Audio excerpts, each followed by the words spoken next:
ಈ ಒಂದು ಕಾರ್ಯಕ್ರಮದಲ್ಲಿ ಕೆಲವೊಂದು ಆರೋಗ್ಯಕ್ಕೆ ಸಂಬಂಧಿಸಿದಂತಹ ವಿಚಾರಗಳನ್ನು ನಿಮ್ಮ ಜೊತೆ ಹಂಚಿಕೊಳ್ಳಲು ಅವಕಾಶ ಮಾಡಿಕೊಟ್ಟಿದ್ದಕ್ಕಾಗಿ ಎಲ್ಲರಿಗೂ ವಂದಿಸ್ತೇನೆ. ವೇದಿಕೆಯ ಮುಂಭಾಗದಲ್ಲಿರುವ ಎಲ್ಲ ಹಿರಿಯರೇ ಹಾಗೂ ಈ ಒಂದು ಕಾರ್ಯಕ್ರಮಕ್ಕೆ ಆಗಮಿಸಿರುವ ಎಲ್ಲ ನನ್ನ ಸ್ನೇಹಿತರೆ, ಮೊದಲನೇದಾಗಿ ಆರೋಗ್ಯವೇ ಭಾಗ್ಯ ಅಂತ ನಮ್ಮ ಹಿರಿಯರು ಹೇಳ್ತಾ ಬಂದಿದ್ದಾರೆ. ಅದರ ಅರಿವು ಈಗ ನಮ್ಗೆ ಆಗ್ತಾ ಇದೆ. ನಿಮ್ಗೆ ಆರೋಗ್ಯ ಒಂದಿದ್ರೆ ನಿಮ್ಮ ಹತ್ರ ಎಲ್ಲ ಇದೆ ಅಂತ ಅರ್ಥ. ಸಾಮಾನ್ಯವಾಗಿ ನಾವು ಕೊರಗ್ತೀವಿ, ನಮ್ಗೆ ಆಸ್ತಿ ಇಲ್ಲ, ಅಂತಸ್ತಿಲ್ಲ, ಪದವಿ ಇಲ್ಲ, ಏನಿಲ್ಲ ಅಂತ ಸಾಮಾನ್ಯವಾಗಿ ನಾವು ಕೊರಗ್ತಾ ಇರ್ತೀವಿ. ಆದ್ರೆ ನಿಮ್ಗೆಲ್ಲ ಒಂದು ವಿಚಾರ ಗೊತ್ತಿರ್ಬೇಕು, ಮನುಷ್ಯನ ದೇಹ ಇದೆಯಲ್ಲ, ಇದು ಒಂದು ಬ್ರಹ್ಮಾಂಡದ ತರ. ಬ್ರಹ್ಮಾಂಡದಲ್ಲಿ ನಾವು ಏನೇನ್ ನೋಡ್ತೀವಿ ಅದೆಲ್ಲ ಒಳಗಡೆನೆ ಇದೆ. ನಮ್ಮ ದೇಹದಲ್ಲಿ ಸುಮಾರು ಪ್ರತಿನಿತ್ಯ ಈಗಲೂ ಈ ಕ್ಷಣ ನೀವೆಲ್ಲ ಕೂತಿದ್ದೀರಾ, 3000ಕ್ಕೂ ಹೆಚ್ಚು ರಾಸಾಯನಿಕ ಕ್ರಿಯೆಗಳು ನಡೀತಾನೆ ಇದೆ. ನಿಮ್ಗೆ ಗೊತ್ತಿಲ್ಲ, ನಡೀತಾ ಇರುತ್ತೆ. ಆಮೇಲೆ ಈ ಎಲ್ಲಾ ಕ್ರಿಯೆಗಳು ಎಷ್ಟು ಕರಾರುವಕ್ಕಾಗಿ ನಡೆಯುತ್ತೆ ಅಂದ್ರೆ ನಿಮ್ಗೆ ಆಶ್ಚರ್ಯ ಆಗುತ್ತೆ. ನಾನು ಅದಕ್ಕೆ ಸಾಮಾನ್ಯ ಹೇಳ್ತೀನಿ, ಮನುಷ್ಯ ಹೊರಗಡೆ ಎಷ್ಟು ಕರಪ್ಟ್ ಆಗಿರ್ತಾನೆ, ಅವನ ದೇಹದಲ್ಲಿ ಒಂದೇ ಒಂದು ಕೆಲಸ ಕರಪ್ಟ್ ಆಗ್ಬಿಟ್ರೆ ಅವನಿರೋದಿಲ್ಲ. ಅಂದ್ರೆ ಒಳಗಡೆ ಅಷ್ಟು ಕರೆಕ್ಟ್ ಆಗಿ ಕರಾರುವಕ್ಕಾಗಿ ಪ್ರತಿ ಒಂದು ಕ್ರಿಯೆನೂ ನಡೆಯೋದ್ರಿಂದ ನಾವು ಆರೋಗ್ಯವಾಗಿದ್ದೀವಿ. ಸಾಮಾನ್ಯವಾಗಿ ಈಗ ನಾವು ಪ್ರತಿದಿನ ಅದೇ ಹೇಳ್ತಾರೆ ಅಧ್ಯಾತ್ಮದಲ್ಲಿ, ನೀನು ಬೆಳಗ್ಗೆ ಇದ್ದಾಗ ಭಗವಂತನಿಗೆ ನಮಸ್ಕಾರ ಮಾಡಬೇಕು, ಕಾರಣ ನಾನು ಬದುಕಿದ್ದೀನಿ, ಇವತ್ತಿನ ದಿನ ಎಚ್ಚರ ಆಗಿದ್ದೀನಿ ಅಂದ್ರೆ ಬದುಕಿದ್ದೀನಿ ಅಂತ ಹೇಳಿ. ಇದರ ಜೊತೆಗೆ ಪ್ರತಿ ಕ್ಷಣ ನಾವು ಭಗವಂತನಿಗೆ ನಮಿಸ್ಬೇಕು, ಕಾರಣ ನನಗೆ ಕೇಳಕ್ಕೆ ಕಿವಿ ಇದೆ, ನೋಡಕ್ಕೆ ಕಣ್ಣಿದೆ, ಕೆಲಸ ಮಾಡಕ್ಕೆ ಓಡಾಡಕ್ಕೆ ಕೈ ಕಾಲು ಎಲ್ಲ ಇದೆ. ಇದೆಲ್ಲ ಇಲ್ಲದೆ ಇರುವಂತ ಬೇಕಾದಷ್ಟು ಜನ ಇದ್ದಾರೆ. ಅಂದ್ರೆ ನನಗೆ ಆರೋಗ್ಯ ಇದ್ದರೆ ಅದಕ್ಕಿಂತ ಭಾಗ್ಯ ಯಾವುದೂ ಇಲ್ಲ. ನಿಮ್ಗೆ ಆರೋಗ್ಯ ಇಲ್ಲ ಅಂದ್ರೆ ನಿಮ್ಮಲ್ಲಿರೋ ಎಲ್ಲಾ ಭಾಗ್ಯ ಕೊಟ್ಟರೆ ನಿಮ್ಗೆ ಆರೋಗ್ಯ ಬರೋದಿಲ್ಲ, ಅದು ಸತ್ಯ. ಹಾಗಾಗಿ ಆರೋಗ್ಯವೇ ಭಾಗ್ಯ ಅನ್ನೋದನ್ನ ಮೊದಲು ನಾವು ಅರ್ಥ ಮಾಡ್ಕೋಬೇಕು. ಅದು ಭಾಗ್ಯ, ಅದನ್ನ ಕಳ್ಕೋಬಾರ್ದು. ನಾವು ಆ ಭಾಗ್ಯ ಎಲ್ಲೂ ಹೋಗದೆ ಇದ್ದ ಹಾಗೆ ನಾವು ಅದನ್ನ ಇಟ್ಕೋಬೇಕು. ಅದಕ್ಕೆ ಬಸವಣ್ಣ ಹೇಳ್ತಾರೆ, ದೇಹವೇ ದೇಗುಲ, ಶಿರವೇ ಹೊನ್ನ ಕಳಸ ಅಂತ. ದೇಹನ ದೇವಸ್ಥಾನದ ತರ ನೀವು ಯಾವಾಗ ಇಟ್ಕೊಂಡಿರ್ತೀರಾ, ನೀವು ಆರೋಗ್ಯವಾಗಿರ್ತೀರ. ಶಿರ ಹೊನ್ನ ಕಳಸ ಯಾಕೆಂದ್ರೆ ನಿಮ್ಮ ತಲೆ ಮೆದುಳನ್ನ ಸರಿಯಾಗಿ ನೀವು ಎಲ್ಲಿ ಇಟ್ಕೊಂಡಿರ್ತೀರಾ, ನೀವು ಮಾನಸಿಕ ಆರೋಗ್ಯವಾಗಿರ್ತೀರ. ಅದು ಯಾವಾಗ ಹಾಳಾಗುತ್ತೆ, ಅವಾಗ ದೇಹ ದೇಗುಲ ಆಗೋದಿಲ್ಲ, ನಮ್ಮ ಆರೋಗ್ಯ ಹಾಳಾಗುತ್ತೆ. ಇಂದು ನಾವು ಆಧುನಿಕ ಜಗತ್ತಿನಲ್ಲಿದ್ದೀವಿ. ಎಂತ ತಾಂತ್ರಿಕತೆ ಅಂತಂದ್ರೆ AI, ಆರ್ಟಿಫಿಷಿಯಲ್ ಇಂಟೆಲಿಜೆನ್ಸ್. ಇನ್ನೊಂದು ಸ್ವಲ್ಪ ದಿನಕ್ಕೆ ಯಾವ ಕೆಲಸಕ್ಕೂ ಯಾರೂ ಬೇಡ, ಲಾಯರ್ಸು ಬೇಡ, ಪತ್ರಿಕಾ ವರದಿಗಾರರು ಬೇಡ. ಇಲ್ಲ ಇದ್ದಾರೆ MC ಸರ್ ಅವರು, ಅವ್ರಿಗೂ ಗೊತ್ತು. ಡಾಕ್ಟರ್ಗಳು ಬೇಡ, ಚಾಟ್ GPT ಕೊಟ್ಬಿಟ್ಟು ಈ ತರ ಇಲ್ಲೇ ನನ್ಗೆ ಸಿಂಪ್ಟಮ್ ಬಂದ್ರೆ ಅದೊಂದಷ್ಟು ಮೆಡಿಸಿನ್ ಕೊಟ್ಬಿಡುತ್ತೆ. ಆ ಮಟ್ಟದಲ್ಲಿ ನಮ್ಮ ತಾಂತ್ರಿಕತೆ ಇದೆ, ಎಲ್ಲ ಇದೆ. ನಮಗೆ ಏನು ಬೇಕು ತಾಂತ್ರಿಕ ಯುಗದಲ್ಲಿ ಇದೀವಿ. ಆದರೆ ಪ್ಯಾರಲಲ್ ಆಗಿ ಅದ್ರ ಜೊತೆಗೆ ಮುಂದಿನ 10 ವರ್ಷದಲ್ಲಿ, ಇವತ್ತಿನ ದಿನ ನಾನು ಈ ಸಭೆಯಲ್ಲಿ ಹೇಳ್ತಾ ಇದ್ದೀನಿ, ನೀವು ನೋಟ್ ಮಾಡ್ಕೊಳ್ಳಿ, ಇನ್ನು 10 ವರ್ಷದಲ್ಲಿ ಜಗತ್ತನ್ನು ಕಾಡುವ ದೊಡ್ಡ ಸಮಸ್ಯೆ ಅಂತಂದ್ರೆ ಒತ್ತಡ. ಈಗ ಆಲ್ರೆಡಿ ನಮ್ಗೆಲ್ಲ ಅನುಭವ ಆಗ್ತಾ ಇದೆ. ಅದನ್ನ ಹೇಗ್ ನಿಭಾಯಿಸ್ಬೇಕು ಅಂತ ಗೊತ್ತಾಗದೆ ನಮ್ಮ ಯುವ ಜನತೆ ಎಷ್ಟು ಒದ್ದಾಡ್ತಾ ಇದ್ದಾರೆ ಅಂತ ಗೊತ್ತು ನಮ್ಗೆ. ಆದರೆ ಮುಂದಿನ ದಿನದಲ್ಲಿ ಏನಾದ್ರೂ ಯಾಕಾದ್ರೂ ಸಾವು ಅಂತ ಕೇಳಿದ್ರೆ, ಡೆತ್ ಅಂತ ಯಾರೋ ಇವರು ತೀರೋಗ್ಬಿಟ್ರಪ್ಪ, ದಿವಂಗತರಾದ್ರು ಅಂದ್ರೆ, ಒಂದು ಕಾರ್ಡಿಯಾಕ್ ಅರೆಸ್ಟ್, ಇಲ್ಲ ಕ್ಯಾನ್ಸರ್, ಇಲ್ಲ ಡಯಾಬಿಟಿಕ್ ಕಾಂಪ್ಲಿಕೇಶನ್ ಆಗಿತ್ತು, ಮಲ್ಟಿ ಆರ್ಗನ್ ಫೇಲ್ಯೂರ್ ಆಗಿತ್ತು. ಇವು ಮೂರನೇ ಸಿಕ್ಕದು. ನೀವು ಮೂರೇ. ಒಂದು ಹಾರ್ಟ್ ಅಟ್ಯಾಕ್ ಹೆಂಗಾಗುತ್ತೆ ಗೊತ್ತಿಲ್ಲ, ಯಾವಾಗ ಆಗುತ್ತೆ. ಡಿಸೆಂಬರ್ ಅಂತೂ ಒಂದು ಹಾರ್ಟ್ ಅಟ್ಯಾಕ್ ಒಂದು ಮಂತ್ ಅನ್ಬೋದು. ಬಹಳಷ್ಟು ಜನ ಈ ಒಂದು ನವೆಂಬರ್ ಡಿಸೆಂಬರ್ ಎಂಡ್ ಅಲ್ಲಿ, ಬಹಳಷ್ಟು ಇಯರ್ ಎಂಡ್ ಅಲ್ಲಿ ಆತರ ತೊಂದರೆ ಆಗುತ್ತೆ. ಇನ್ನೊಂದು ಬಹಳ ಮುಖ್ಯ, ಕ್ಯಾನ್ಸರ್. ನಾವು ಕ್ಯಾನ್ಸರ್ ಅಂತ ಪದ ಕೇಳಿದಾಗ ಮೊದಲನೇದಾಗಿ ನನಗೆ ಹಳೆಯದೊಂದು ರಾಜ್ಕುಮಾರ್ ಅವರ ಹಾಲು ಜೇನು ಒಂದು ಚಲನಚಿತ್ರ ಇತ್ತು. ಅದರಲ್ಲಿ ಸಾಮಾನ್ಯ ಚಲನಚಿತ್ರದಲ್ಲಿ ಹೀರೋ ಅಥವಾ ಹೀರೋಯಿನ್ಗೆ ಯಾರಿಗೋ ಕ್ಯಾನ್ಸರ್ ಇರುತ್ತೆ, ಕೊನೆಯವರೆಗೂ ಗೊತ್ತಿರಲ್ಲ, ಬಟ್ ತುಂಬಾ ಚೆನ್ನಾಗಿರ್ತಾರೆ, ಮರಣ ಹೊಂದ್ತಾರೆ. ಆಮೇಲೆ ಎಲ್ಲೋ ದೂರದಲ್ಲಿ ಯಾರೋ ಸಂಬಂಧಿಕರು, ಯಾರೋ ದೂರದವರು, ಅಯ್ಯೋ ಅವ್ರಿಗೆ ಕ್ಯಾನ್ಸರ್ ಆಗಿತ್ತಂತೆ ಅಂತ ಇದ್ರು. ಇವಾಗ ಕುಟುಂಬದಲ್ಲಿ ಏನಾಗಿತ್ತು, ಏನ್ ತಿರೋರು, ಕ್ಯಾನ್ಸರ್. ಅಂದ್ರೆ ಎಲ್ಲೋ ದೂರದಲ್ಲಿ ಇದ್ದು ಮನೆಗೂ ಬಂದ್ಬಿಟ್ಟಿದೆ. ನಾವು ಮೊನ್ನೆ ಮಾತಾಡ್ಬೇಕಾದ್ರೆ ಮನೆಗೆ ರಾಮಾಯಣ ಅಂತ ಹೇಳ್ತಾ ಇದ್ದೆ, ಈಗ ಮನೆಗೆ ಕ್ಯಾನ್ಸರ್ ಅಂತ. ಅಂದ್ರೆ ಇದರ ಬಗ್ಗೆ ಸರಿಯಾಗಿ ಯಾರಿಗೆ ತಿಳುವಳಿಕೆ ಇರೋದಿಲ್ಲ. ಇದನ್ನ ಬಹಳ ಚೆನ್ನಾಗಿ ನಾವು ಕಂಟ್ರೋಲ್ ಮಾಡ್ಬೋದು. ಆದ್ರೆ ತಿಳುವಳಿಕೆ ಇಲ್ಲದಿದ್ದಾಗ ಮನೆಗೂ ಕ್ಯಾನ್ಸರ್, ಮುಂದಿನ ದಿನದಲ್ಲಿ ಯಾರು ಹೆಂಗೆ ಗೊತ್ತಿಲ್ಲ, ಯಾರು ಬರುತ್ತೆ ಗೊತ್ತಿಲ್ಲ. ಆ ತರದ ಒಂದು ಪರಿಸ್ಥಿತಿಯಲ್ಲಿ ನಾವಿದ್ದೀವಿ. ಕ್ಯಾನ್ಸರ್ ಅಂದಾಗ ಎಂತಾದ್ರು ಎದೆಲಾದ್ರೂ ಈಗ ನೀವು ಬೇರೆ ಏನಾದ್ರು ತೊಂದರೆ ಅಂದ್ರೆ ಏನು ಭಯ ಆಗೋದಿಲ್ಲ ಅಲ್ವಾ. ಯಾವುದೇ ಹಾಸ್ಪಿಟ್ಲಿಗೆ ಹೋದ್ರೂ ಹೋಗ್ಬೇಕಾದ್ರೆ ಧೈರ್ಯವಾಗಿ ಹೋಗಿ ವಾಪಸ್ ಬರ್ತೀವಿ. ಭಾರತ್ ಕ್ಯಾನ್ಸರ್ ಹಾಸ್ಪಿಟಲ್ ಕಿದ್ವಾ ಎಂದಿದ ತಕ್ಷಣ ಹೋಗ್ಬೇಕಾದ್ರೆ ಬರ್ತೀವೋ ಇಲ್ವೋ ವಾಪಸ್ಸು ಅನ್ನೋದು ಒಂದು ಡೌಟ್ ಬಂದ್ಬಿಡುತ್ತೆ. ಅಂದ್ರೆ ಎಂಥ ಧೈರ್ಯವಂತರಿಗಾದ್ರೂ ಎಲ್ಲೋ ಎದೆಲಿ ಒಂದು ಭಯ ಶುರು ಆಗುತ್ತೆ, ನಾನು ಬದುಕ್ತೀನ ಇಲ್ವಾ, ಏನಾಗುತ್ತೋ ಅಂದ್ರೆ ಇದು ಆ ತರದ ಒಂದು ಕಾಯಿಲೆ. ಇತ್ತೀಚೆಗೆ ಬಹಳ ಒಳ್ಳೆಯ ಇದಕ್ಕೆ ವೈದ್ಯಕೀಯ ಸವಲತ್ತು ಇದೆ, ಆದರೆ ಜನಸಾಮಾನ್ಯರಿಗೆ ಸಿಕ್ಕೋದಿಲ್ಲ. ಅಷ್ಟು ಸುಲಭವಾಗಿ ಜನಸಾಮಾನ್ಯರು ನಾನು ಈ ಎಲ್ಲ ಒಂದು ಚಿಕಿತ್ಸೆನ ಪಡೆದು ವಾಸಿ ಮಾಡ್ಕೊಂಡು ಬರ್ತೀನಿ ಅನ್ನೋದು ಸ್ವಲ್ಪ ಕಷ್ಟ ಅಂತ ಅನ್ಸುತ್ತೆ. ಹಾಗಾದ್ರೆ ತುಂಬಾ ಸುಲಭವಾಗಿ ಜನಸಾಮಾನ್ಯರ ಭಾಷೆಯಲ್ಲಿ, ಏಕೆಂದ್ರೆ ನಾನು ಇದ್ರ ಮೇಲೆ ಒಂದು ಪುಸ್ತಕ ಬರ್ತಿದ್ದೀನಿ, ಆ ಪುಸ್ತಕ ನೀವು ಓದಿದ್ರೆ ನಿಮ್ಗೆ ಸಂಪೂರ್ಣವಾಗಿ ಓದಿಸ್ಕೊಂಡು ಹೋಗುತ್ತೆ. ಈ ಕಥೆಗಳಿರುತ್ತಲ್ಲ, ತ್ರಿವೇಣಿ ಅವರೆಲ್ಲ ಕಥೆಗಳೆಲ್ಲ ಇತ್ತಲ್ಲ, ಅದು ಆತರ ಕಥೆ ತರ ಓದಿಸ್ಕೊಂಡು ಹೋಗುತ್ತೆ, ನಿಮ್ಗೆ ಗೊತ್ತಾಗುತ್ತೆ. ತುಂಬಾ ಕ್ಲಿಷ್ಟವಾಗಿದ್ದನ್ನ ಜನಸಾಮಾನ್ಯರಿಗೆ ತಿಳಿಸ್ಬೇಕು ಅನ್ನೋ ದೃಷ್ಟಿಯಿಂದ ತುಂಬಾ ಸರಳವಾಗಿ ಅದನ್ನ ಹೇಳಿದೀನಿ. ಜನಸಾಮಾನ್ಯರ ಭಾಷೆಯಲ್ಲಿ ಕ್ಯಾನ್ಸರ್ ಅಂದ್ರೆ ಏನು ಅಂತ ಕೇಳೋದಾದ್ರೆ ಅದಕ್ಕೆ ದೊಡ್ಡ ದೊಡ್ಡ ಡೆಫಿನೇಷನ್ ಇದೆ, ಸೈಂಟಿಫಿಕ್ ಆಗಿ ಕೊಡ್ಬೋದು. ಅನ್ಕಂಟ್ರೋಲ್ಡ್ ಸೆಲ್ ಪ್ರಾಲಿಫರೇಷನ್ ಅಂತ ನಾವೇನೋ ಸುಮಾರೆಲ್ಲ ಮಾತಾಡ್ತೀವಿ. ಜನಸಾಮಾನ್ಯರಿಗೆ ಹೇಳ್ಬೇಕು ಅಂತಂದ್ರೆ ಕ್ಯಾನ್ಸರ್ ಅಂದ್ರೆ ಏನು ಅಂದ್ರೆ ನಮ್ಮ ದೇಹ ಇದೆಯಲ್ಲ, ಇಲ್ಲಿ ಕೋಟ್ಯಾಂತರ ಜೀವಕೋಶ ಇದೆ ದೇಹದ ಒಳಗಡೆ, ಇಡೀ ನಮ್ಮ ದೇಹ. ಈಗ ಈ ಒಂದು ಕಟ್ಟಡ ಯಾವ ರೀತಿ ಇಟ್ಟಿಗೆ ಸಿಮೆಂಟ್ ಇಂದ ಕಟ್ಟಿದೀರಾ, ನಮ್ಮ ದೇಹ ಇರೋದು ಜೀವಕೋಶಗಳಿಂದ. ಕೋಟಿ ಕೋಟಿ ಜೀವಕೋಶಗಳು ದೇಹದ ಒಳಗಡೆ ಇದೆ. ಅದ್ರ ಒಳಗಡೆ ಕ್ರೋಮೋಸೋಮ್ ಅಂತ ವರ್ಣತಂತುಗಳಿದೆ. ವರ್ಣತಂತುಗಳ ಒಳಗೆ DNA ಅಂತ ಇದೆ. ಇಡೀ ನಮ್ಮ ಬ್ಲೂ ಪ್ರಿಂಟ್ ಅಂತ ನೀವೇನ್ ಹೇಳ್ತೀವಿ, ಇಂಜಿನಿಯರ್ಸ್ಗಳು ಒಂದು ಬ್ಲೂ ಪ್ರಿಂಟ್ ಆಗ್ತಾರಲ್ಲ, ನಮ್ಮ ಬ್ಲೂ ಪ್ರಿಂಟ್ DNA. ಈ Covid virus blue print RNA ಗೊತ್ತಿರ್ಬೇಕು ನಿಮ್ಗೆ. ಕೋವಿಡ್ ಬಂದ್ಮೇಲೆ ಎಲ್ಲರಿಗೂ DNA RNA ಅಂತ ಎಲ್ಲ ರಾಜಕಾರಣಿಗಳು ಮಾತಾಡ್ತಾರೆ, ಅದೇನು ಅಂತ ಗೊತ್ತಿಲ್ಲೇ ಹೋದ್ರು DNA ವೈರಸ್ RNA ವೈರಸ್ ಅಂತೇಳಿ. Blue print of the organism, ಯಾವುದೇ ಜೀವಿಯ ಬ್ಲೂ ಪ್ರಿಂಟ್ ಏನು ಅಂತಂದ್ರೆ DNA. ಈ ಬ್ಲೂ ಪ್ರಿಂಟ್ ನಮ್ಮ ತಂದೆ ತಾಯಿಗಳಿಂದನೂ ಬಂದಿರುತ್ತೆ, ಅಜ್ಜ ಅಜ್ಜಿಯಿಂದನೂ ಬ್ಲೂ ಪ್ರಿಂಟ್ ಅಲ್ಲಿ ಒಂದು ಚೂರು ಬಂದಿರುತ್ತೆ. ಹಾಗಾಗಿ ನಮಗೆ ಅವರ ಕ್ಯಾರೆಕ್ಟರ್ಸ್ಗಳನ್ನು ಅದು ಆನುವಂಶಿಕವಾಗಿ ಬಂದಿರೋಂಥದ್ದು. ಈ ಬ್ಲೂ ಪ್ರಿಂಟ್ ಆಗಿರೋ ಈ DNA ಎಂತ ಅದ್ಭುತ ಅಂದ್ರೆ, ನಾನು ಪ್ರತಿದಿನ ಓದ್ಬೇಕಾದ್ರೆ ನನಗೆ ಮೈ ರೋಮಾಂಚನ ಆಗುತ್ತೆ ನಮ್ಮ ದೇಹದ ಬಗ್ಗೆ ಓದ್ಬೇಕಾದ್ರೆ. ಏಕೆಂದ್ರೆ ಒಳಗಡೆ ಮಾಲಿಕ್ಯೂಲ್ಸ್ಗಳು, ಒಳಗಡೆ ಇರೋ ಜೀವಕೋಶದಲ್ಲಿ ನಡೆಯುವ ಕ್ರಿಯೆ ಇದೆಯಲ್ಲ, ಎಂತ ಅದ್ಭುತ ಅದು. ಏನೇ ಆದ್ರೂ ನಮ್ಮ ದೇಹ ಏನ್ ಮಾಡುತ್ತೆ, ಕ್ಯಾನ್ಸರ್ ಬರ್ದಿದ್ದ ಹಾಗೆ ರಕ್ಷಣೆ ಕೊಡುತ್ತದು. ಎಲ್ಲಿವರೆಗೂ ಕೊಡುತ್ತೆ ಅಂದ್ರೆ ಮ್ಯಾಕ್ಸಿಮಮ್ ಕೊಡುತ್ತೆ. ಕೊನೆಗೆ ನಮ್ದು ಏನಾಗುತ್ತೆ ಅಂದ್ರೆ ನಮ್ಮ ಚಟುವಟಿಕೆಗಳು ಮಿತಿ ಮೀರ್ಬಿಡುತ್ತೆ. ಆ ಜೀವ ನಮ್ಮ ದೇಹ ರಕ್ಷಣೆ ಕೊಡೋಕ್ಕಿಂತ ಜಾಸ್ತಿ ಆದಾಗ ಏನಾಗುತ್ತೆ, ದೇಹ ಸುಸ್ತಾಗಿ ಹೋಗುತ್ತೆ. ಇಲ್ಲಪ್ಪ ಇನ್ನಾಗೋದಿಲ್ಲ ನನ್ನ ಕೈಲಿ ಅಂತ ಹೇಳಿ ಅವಾಗ ನಮ್ಗೆ ಕಾಯಿಲೆಗಳು ಬರುವಂಥದ್ದು. ಮೊದಲನೇದಾಗಿ ಕ್ಯಾನ್ಸರ್ ರಿಸ್ಕ್ ಫ್ಯಾಕ್ಟರ್ ಮೊದಲನೇದು ಅಂತಂದ್ರೆ ವಯಸ್ಸು. ವಯಸ್ಸಾದಂತೆ ಕ್ಯಾನ್ಸರ್ಗೆ ತುತ್ತಾಗುವ ಸಾಧ್ಯತೆಗಳು ಜಾಸ್ತಿ. ಅಂದ್ರೆ ಬಂದೇ ಬರುತ್ತೆ ಅಂತ ನಾನು ಹೇಳ್ತಿಲ್ಲ, ಸಾಧ್ಯತೆಗಳನ್ನ ಹೇಳ್ತಾ ಇದ್ದೀನಿ. ವಯಸ್ಸು ಅನ್ನೋದು ಇದೆಯಲ್ಲ, what is the first risk factor for cancer ಅಂತಂದ್ರೆ ವಯಸ್ಸು ಅಂತ ಹೇಳ್ಬೋದು. ವಯಸ್ಸಾದಂಗೆ ಏನಕ್ಕೆ ಅಂತಂದ್ರೆ ಕ್ಯಾನ್ಸರ್ ಅನ್ನೋದು ಒಂದು ದಿನದಿಂದ ಬರೋ ಕಾಯಿಲೆ ಅಲ್ಲ. ಅದು ನಮ್ಮ ದೇಹದಲ್ಲಿ ಬೇಕಾದಷ್ಟು ಮ್ಯೂಟೇಷನ್ಗಳಂತ ಆಗಿರುತ್ತೆ. ಮ್ಯೂಟೇಷನ್ ಅಂದ್ರೆ ಏನೋ ಒಂದು ಬದಲಾವಣೆಗಳು. ಆ ಬದಲಾವಣೆ ಎಲ್ಲಿಂದ ಆರಂಭ ಆಗಿರುತ್ತೆ ಅಂದ್ರೆ ಬಾಲ್ಯದಿಂದ ಆಗಿರುತ್ತದು. ಬಾಲ್ಯದಲ್ಲಿ ಯೌವನದಲ್ಲಿ ಎಷ್ಟೋ ಮ್ಯೂಟೇಷನ್ಗಳಾಗುತ್ತೆ. ಕೊನೆಗೆ ಒಂದು ಮಾಸ್ಟರ್ ರೆಗ್ಯುಲೇಟರಿ ಜೀನ್ ಅಂತ ಒಂದಿದೆ, P53 P21 ಅಂತ. ಅದು ಯಾವಾಗ ಅದಕ್ಕೆ ತೊಂದರೆ ಆಗುತ್ತೆ ಅವಾಗ ಕಾಯಿಲೆ ಬರುತ್ತೆ. ಅದು ಬರೋಷ್ಟಕ್ಕೆ ಒಂದು 60 ವರ್ಷ ಆಗಿರುತ್ತೆ. ಅಲ್ಲಿವರೆಗೂ ಎಲ್ಲ ಅಕ್ಯುಮಿಲೇಟ್ ಆಗಿರುತ್ತೆ. ಹಾಗೆ ಅಂದ್ರೆ ದೇಹ ಅಕ್ಯುಮಿಲೇಟ್ ಆಗಿರೋ ಕಸ ಅಥವಾ ಡ್ಯಾಮೇಜ್ ಅನ್ನು ಸರಿ ಮಾಡ್ತಾ ಇರುತ್ತೆ. ಬಟ್ ನೀವು ದಿನ ಮಾಡ್ತಾ ಇರ್ತೀರಾ, ದಿನ ಗೋಬಿ ಮಂಚೂರಿ ತಿಂತೀರಾ, ದಿನ ಪಾನಿಪುರಿ ತಿಂತೀರಾ, ದೇಹ ಜಂಕ್ ಫುಡ್ ತಿಂತೀರಾ, ಎಷ್ಟು ಅಂತ ದೇಹ ಅದನ್ನ ತಡೆಯುತ್ತೆ. ಈಗ ನೋಡಿ ವಾಟರ್ ಬಾಟ್ಲ್ ಎಲ್ಲ ಕೊಟ್ಟಿದ್ದಾರಲ್ಲ, ನಾನು ಬೇರೆ ತಂದು ಇಟ್ಕೊಂಡಿದ್ದೀನಿ. ಯಾಕೆಂದ್ರೆ ಎಲ್ಲೇ ಫಂಕ್ಷನ್ ಹೋಗ್ಲಿ ಬಿಸ್ಲರಿನೇ ಪಾಪ ಕೊಡ್ತಾರೆ, ಅದ್ರಲ್ಲಿ ಏನು ನಮ್ಗೆ ಬೇರೆ ತರದ ಪ್ಯಾಥೋಜನ್ ಇರಬಾರ್ದು ಅಂತ. ಆದರೆ ಅದರಲ್ಲಿರುವ ಮೈಕ್ರೋ ಪ್ಲಾಸ್ಟಿಕ್ ನ್ಯಾನೋ ಪ್ಲಾಸ್ಟಿಕ್ ಅದೇ ಸಾಕು ನಮ್ಗೆ ಕ್ಯಾನ್ಸರ್ ಬರುತ್ತೆ. ಎಲ್ಲಿಂದ ಹೋಗ್ತೀರಾ, ಯಾವ ಆಹಾರ ನೀವ್ ಏನು ತಿನ್ನಕ್ಕೆ ಆಗಲ್ಲ, ಎಲ್ಲ ಕಲಬೆರಕೆ. ಯಾವುದೇ ತಗಳಿ ಕಲಬೆರಕೆ. ಸಂಪೂರ್ಣ ಆಹಾರ ವಿಷ ಆಗಿದೆ, ಸಂಪೂರ್ಣ ನೀರು ವಿಷ ಆಗಿದೆ, ಸಂಪೂರ್ಣ ಗಾಳಿ ವಿಷ ಆಗಿದೆ. ಹಂಗೂ ನಾವೆಲ್ಲ ಬದುಕಿದೀವಿ ಅಂದ್ರೆ ನಮ್ಮ ದೇಹದಲ್ಲಿ ಅಂತ ರಕ್ಷಣಾ ವ್ಯವಸ್ಥೆ ಇದೆ, ಇನ್ನೂ ಇದೆ. ಅದಕ್ಕೋಸ್ಕರ ನಾವೆಲ್ಲ ಇನ್ನೂ ಬದುಕಿದೀವಿ. ಆ ರಕ್ಷಣಾ ವ್ಯವಸ್ಥೆ ಎಲ್ಲಿ ಹಾಳಾಗುತ್ತೆ ಆವತ್ತಿನ ದಿನ ನಮ್ಗೆ ಕಾಯಿಲೆಗಳು ಬರುತ್ತೆ ಅಂತ ಅರ್ಥ.